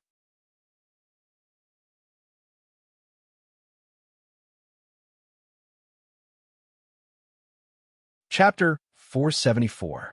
Behind the main hall of the Heavenly Law Hall was a stretch of green mountains. The trees on the mountain were verdant, and the scenery was beautiful. At the peak of the mountain, there were clouds floating around all year round. Looking at it, it was like a fairyland. Even in the vast Sky Dragon Mountain range, it was a unique and good place.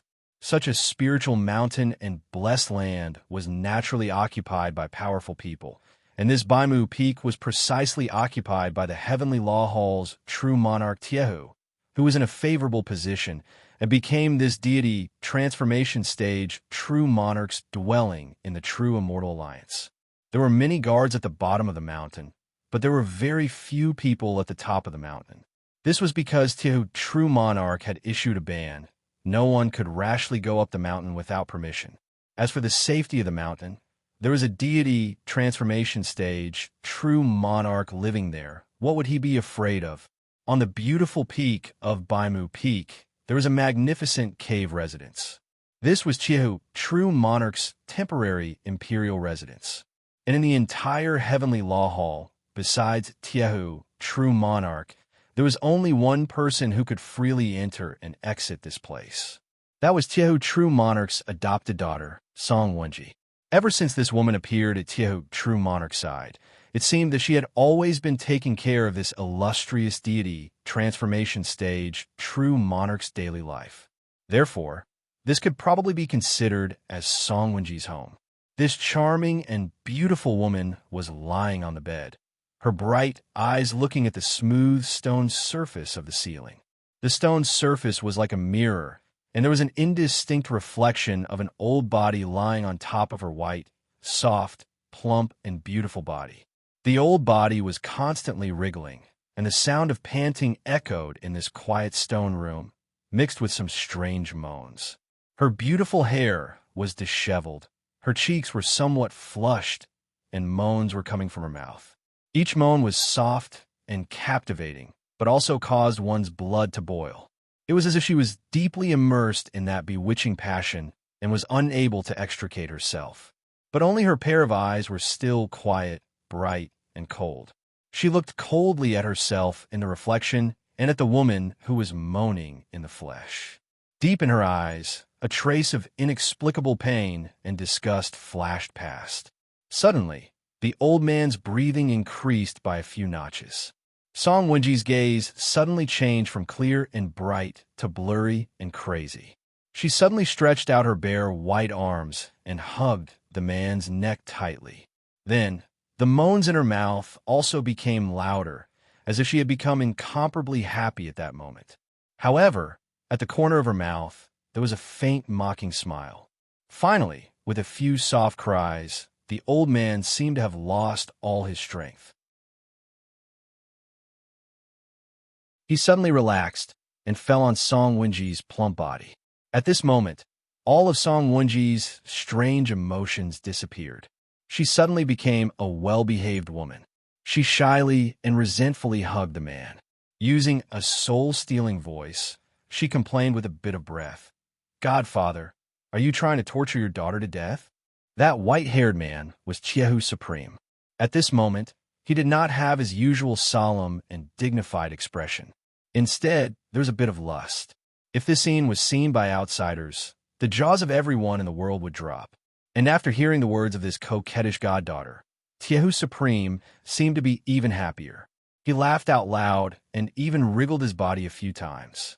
With a bit of obscenity in his mouth, he teased, "Ha ha, my good daughter, are you convinced? Are you convinced?"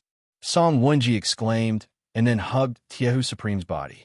With a slightly trembling voice, as if crying and laughing at the same time, she said, "I am convinced your daughter is convinced."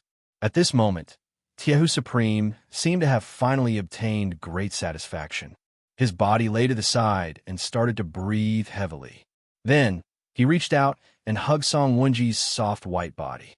He sighed and said, "My good daughter, if not for you, I feel that I have lived my life in vain." Song Wenji nestled in the arms of this deity stage supreme. Hearing this, she laughed and said, "Father, you are joking again. You are a deity stage supreme. You have lived your life in a high position. You have experienced many storms and seen many wonderful things. How could you have lived your life in vain? You only know how to coax me." Tiehu Supreme snorted and looked at the smooth, mirror-like stone surface above his head. He said, "You don't understand. For so many years, I've been burdened by those false reputations. In front of everyone in the world, I am justice, I am a moral article. In everyone's eyes, I am born to be solemn and just, clean and self-respecting. There can be no mistakes. I used to think so too. That's why I lived like that for most of my life until I met you." He suddenly spat and said with disgust and hatred, "I've finally seen through everything. All the people in this world are strict with themselves and strict with others. It's funny that I've been stupid for half my life. It's only now that I understand the principle of enjoying life in the present." Song Wenji was touched. She said softly, "Father, you have suffered, but it's okay. You have such a high level of cultivation. You must have a long life ahead of you. Let me accompany you in the future." Tiehu Supreme nodded his head and laughed. Of course, as long as you are with me." Song Wenji suddenly said coquettishly, "But my cultivation is not as high as yours. I will grow old in the future. Perhaps at that time, You will not like me anymore. Lord Steel Pot quickly shook his head and said, No, no. As long as I am here, you can use all the rare treasures and cultivation resources in the world. In addition to that, I will personally protect you. I guarantee that your cultivation will improve tremendously and no one will be able to catch up to you. Your appearance will also remain youthful forever. But if that's the case after a long time, maybe you'll get tired of looking at me and probably don't want me anymore. At the end of her sentence, Song Wenji's eyes actually turned red. She looked like she was moved and hurt, and she was actually about to cry. The Iron Pot Lord was a hero of his generation. He had an earth-shattering cultivation and supernatural powers, but at this moment, he was helpless and looked extremely embarrassed. The girl in front of him was really his precious treasure. He was afraid that she would fall. He loved her dearly and spoiled her endlessly. Immediately, his forehead was full of sweat. He coaxed her continuously. He even pointed to the heavens and swore to the earth. He said all kinds of mushy words and promises nonstop. With great difficulty, he managed to coax this goddaughter until her tears turned into a smile. Tiehu Supreme heaved a sigh of relief. They talked and laughed for a while. Then they stood up. Song Wenji helped him put on his clothes. Then she changed back to the dignified Tiehu Supreme. Song Wenji went to the side and poured a cup of tea for him. Iron Pot, True Lord took a sip and suddenly looked into the teacup and said, This is the famous tea of Kunlun Mountain, Little Crane? Song Wenji smiled and said, Yes. A few days ago, Lord Tianlon held a disciple ceremony. You went to congratulate him and gave him a gift. There was a little of this tea in the return gift, but it was not much. Tiehu Supreme nodded and said, This tea is indeed rare. It is rare to have a little of it. Then he looked at Song Wenji dotingly and said, If you like this tea, you can drink it first. I'll go to Tianlon later and ask him to bring some more. Song Wenji was stunned. There seemed to be a glimmer in the depths of her eyes. Then she said with a little doubt, Don't go. Don't you have a normal relationship with that person? True Monarch Tai, who said disapprovingly, It's just so-so, but who can really tear his face apart? Look at his disciple acceptance ceremony. Didn't I also go there? I have to give face. Moreover, if I ask him for some tea, he will give me face. Song Wenji suddenly smiled as if she was very happy. She said, Thank you, foster father. You're so good to me. Tiehu Supreme looked a little proud, but after a while, he seemed to think of something. His face showed a thoughtful expression. Then he said slowly, Speaking of this, I feel that there is something strange in Tianlon and Fuyunji recently. Song Wenji was surprised and said, What's wrong? Tiehu Supreme frowned and said, He transferred a lot of people from the Kunlun party. He said that he wants to fight against the devil cult. Of course, he has been fighting against the devil cult for so many years. It is not the first time that he transferred people from the Kunlun party. It is not strange that he did not. After thinking for a long time, he still shook his head. Song Wenji looked at his expression and suddenly said, Foster father, do you suspect that there is something wrong with Fuyunji? Tiehu Supreme pondered for a moment and suddenly said, Have you met Lu Chun, the new disciple of Tianlon? Yes. Well, then do me a favor. Then, Supreme Tiehu's voice deepened, as if he was narrating something.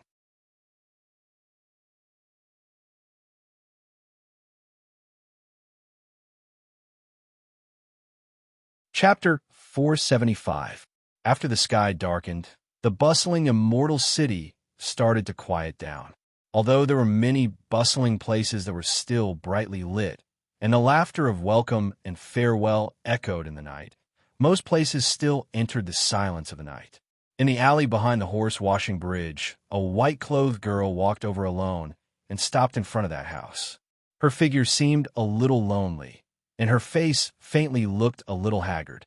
But from her expression, she had already recovered her initial calmness and beauty, and once again became a fairy that didn't eat the food of the mortal world. She was White Lotus. She stood at the door for a while, and using some unknown method, she gently opened the door and then walked in. Far behind her, on the horse-washing bridge outside the alley, two black figures slowly appeared. Seeing White Lotus walk into the house, they looked at each other and seemed to have a feeling of relief. Finally returned. Following this little grandaunt for a few days and nights, I'm almost exhausted to death. Come on, at least she's safe and sound. Last night, you saw her walk to the edge of the immortal city. If she took another step forward, she would have crossed the boundary. My heart was hanging in my throat. The person in front said in a low voice, "What did you say?" The person at the side was startled and then smiled bitterly. Don't let your imagination run wild. That little girl is so beautiful. How many have you seen? I really don't want to kill her, but if I really did, I still feel that it would be a pity. The person in front was silent. He probably felt the same way. After a while, he said unhappily, "Forget it. In any case, the orders from above are not to leave the city. Once you cross the border, you're not to be left alive. I don't know if that girl feels that way. But in any case, it's fine if she returns now." Big brother, who do you think gave the order to kill her? It's really ruthless? Ruthless what? You talk too much. The person in front was startled and covered the mouth of the person next to him. Then, he looked around vigilantly. After confirming that there was no movement around, he let go of his hand and shouted in a low voice, "Are you crazy? White Lotus is with Immortal. How dare you talk nonsense about this?" That person's neck shrank in fear. He seemed to have suddenly thought of something and looked at the house with some fear. The person in front also looked over. After a while, he seemed to be a little emotional. He sighed and said, "Let's go. That girl's fate is not good, but it's not our fault. Someone will be coming over to take over later. Go and rest." The two shadows once again disappeared into the darkness, leaving only the silent night surrounding the houses. On the grass in the courtyard, the black dog was lying on the ground with a pair of dog eyes closed. It seemed that he had fallen asleep. Lu Chun was lying next to Atsu. His eyes were staring at the faint, twinkling stars in the dark night sky, his body lying motionless. At this time, a voice came from his side. "I say, what's so good about those stars in the sky? Why did you look at them for so long?" Lu Chun turned around and looked at Old Ma, who was holding a wine pot and drinking by himself. He shook his head and said nothing. Old Ma was a little helpless. He said, "I say, you don't have to be like this, right? I've known you for many years. Don't talk about that stupid thing where you leave people to die. How many lives have you killed, and how much blood have you seen? Your heart will only be harder than mine, not softer than mine. Why are you suddenly so inexplicably unable to think things through today?" He suddenly seemed to think of something. A strange expression flashed across his face. He looked down at Lu Chun and said, "Don't tell me. You really have some feelings for Su Qingjun? That's why you care so much about what she says?" Lu Chun frowned. When he was about to speak, he suddenly heard light footsteps coming from the corridor ahead. Lu Chun and Old Ma were both taken aback. They turned their heads to look at the source of the voice. A while later, they saw the white-robed Bai Lian walk out from the shadows of the corridor. She walked all the way to the courtyard and stood in front of them.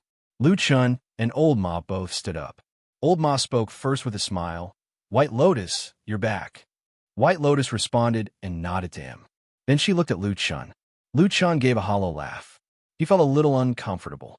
But after hesitating for a moment, he still said, "White Lotus, I really didn't mean to do this to you, I know." White Lotus interrupted Lu Chun. She looked calm and said, "I've thought about it. It's my fault. I used to think that I was destined to have a smooth life because I have the talent of 5 pillars. Everyone would value me.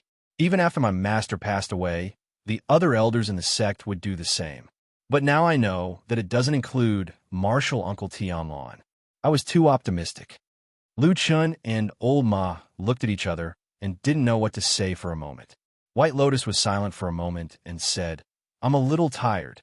I'll go to bed first." As she said this, she turned around and walked to her room. Unexpectedly, she was suddenly stopped by Old Ma. White Lotus looked over with some surprise, only to see Old Ma smile awkwardly. He turned around and ran into the house first, then tossed and turned inside for a while. Finally, he ran out with a large pile of bedding and clothes. He smiled dryly at White Lotus and then ran into Lu Chen's house. White Lotus was silent for a while and turned to look at Lu Chen. Lu Chen had an awkward expression on his face. He coughed dryly and smiled a little unnaturally. Old Ma lives at my place, and he's been getting bullied by Tu all day long. He can only sleep on the floor.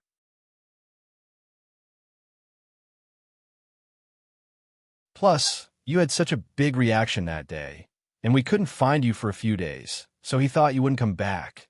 White Lotus snorted and glared at him. Then she strode past Lu Chen. Lu Chen quickly stepped aside as if he had done something wrong.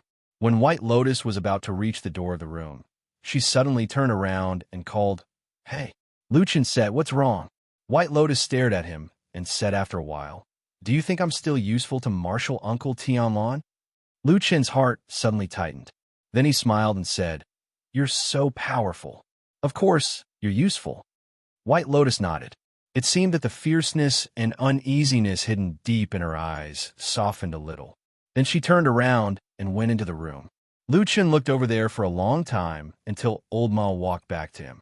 Lu Chen looked back at him and saw that Old Ma's face was a little strange. He couldn't help frowning and asking, "What's wrong?" Old Ma sighed softly and lowered his voice, saying, "You should know in your heart that she's useless." Lu Chen was silent. Seeing that his face was a little ugly, Old Ma shook his head and changed the topic, saying, "Forget it. Let's not talk about this. Anyway, it doesn't matter what we say. You haven't answered me yet. What were you thinking about when you were in a daze for so long?" Lu Chen was silent for a moment and suddenly said something without rhyme or reason. "Her name is Song Hui." Old Ma was stunned and asked, "What do you mean?" Lu Chen said slowly, "I've thought about it for a long time and carefully recalled it bit by bit. Finally, I remembered the name of the dead woman. Her name is Song Hui." He turned to Old Ma and said with a serious look on his face, "Do me a favor, Old Ma. Go and check this woman's background. You're tuning in to the Romance Rendezvous YouTube channel. We're so grateful for your support, and don't forget to subscribe to join us on this incredible journey through captivating stories. Your generosity through donations truly makes a world of difference, as it's the primary source of revenue that allows me to expand and enhance this channel for you. Thank you from the bottom of my heart for being a part of this adventure.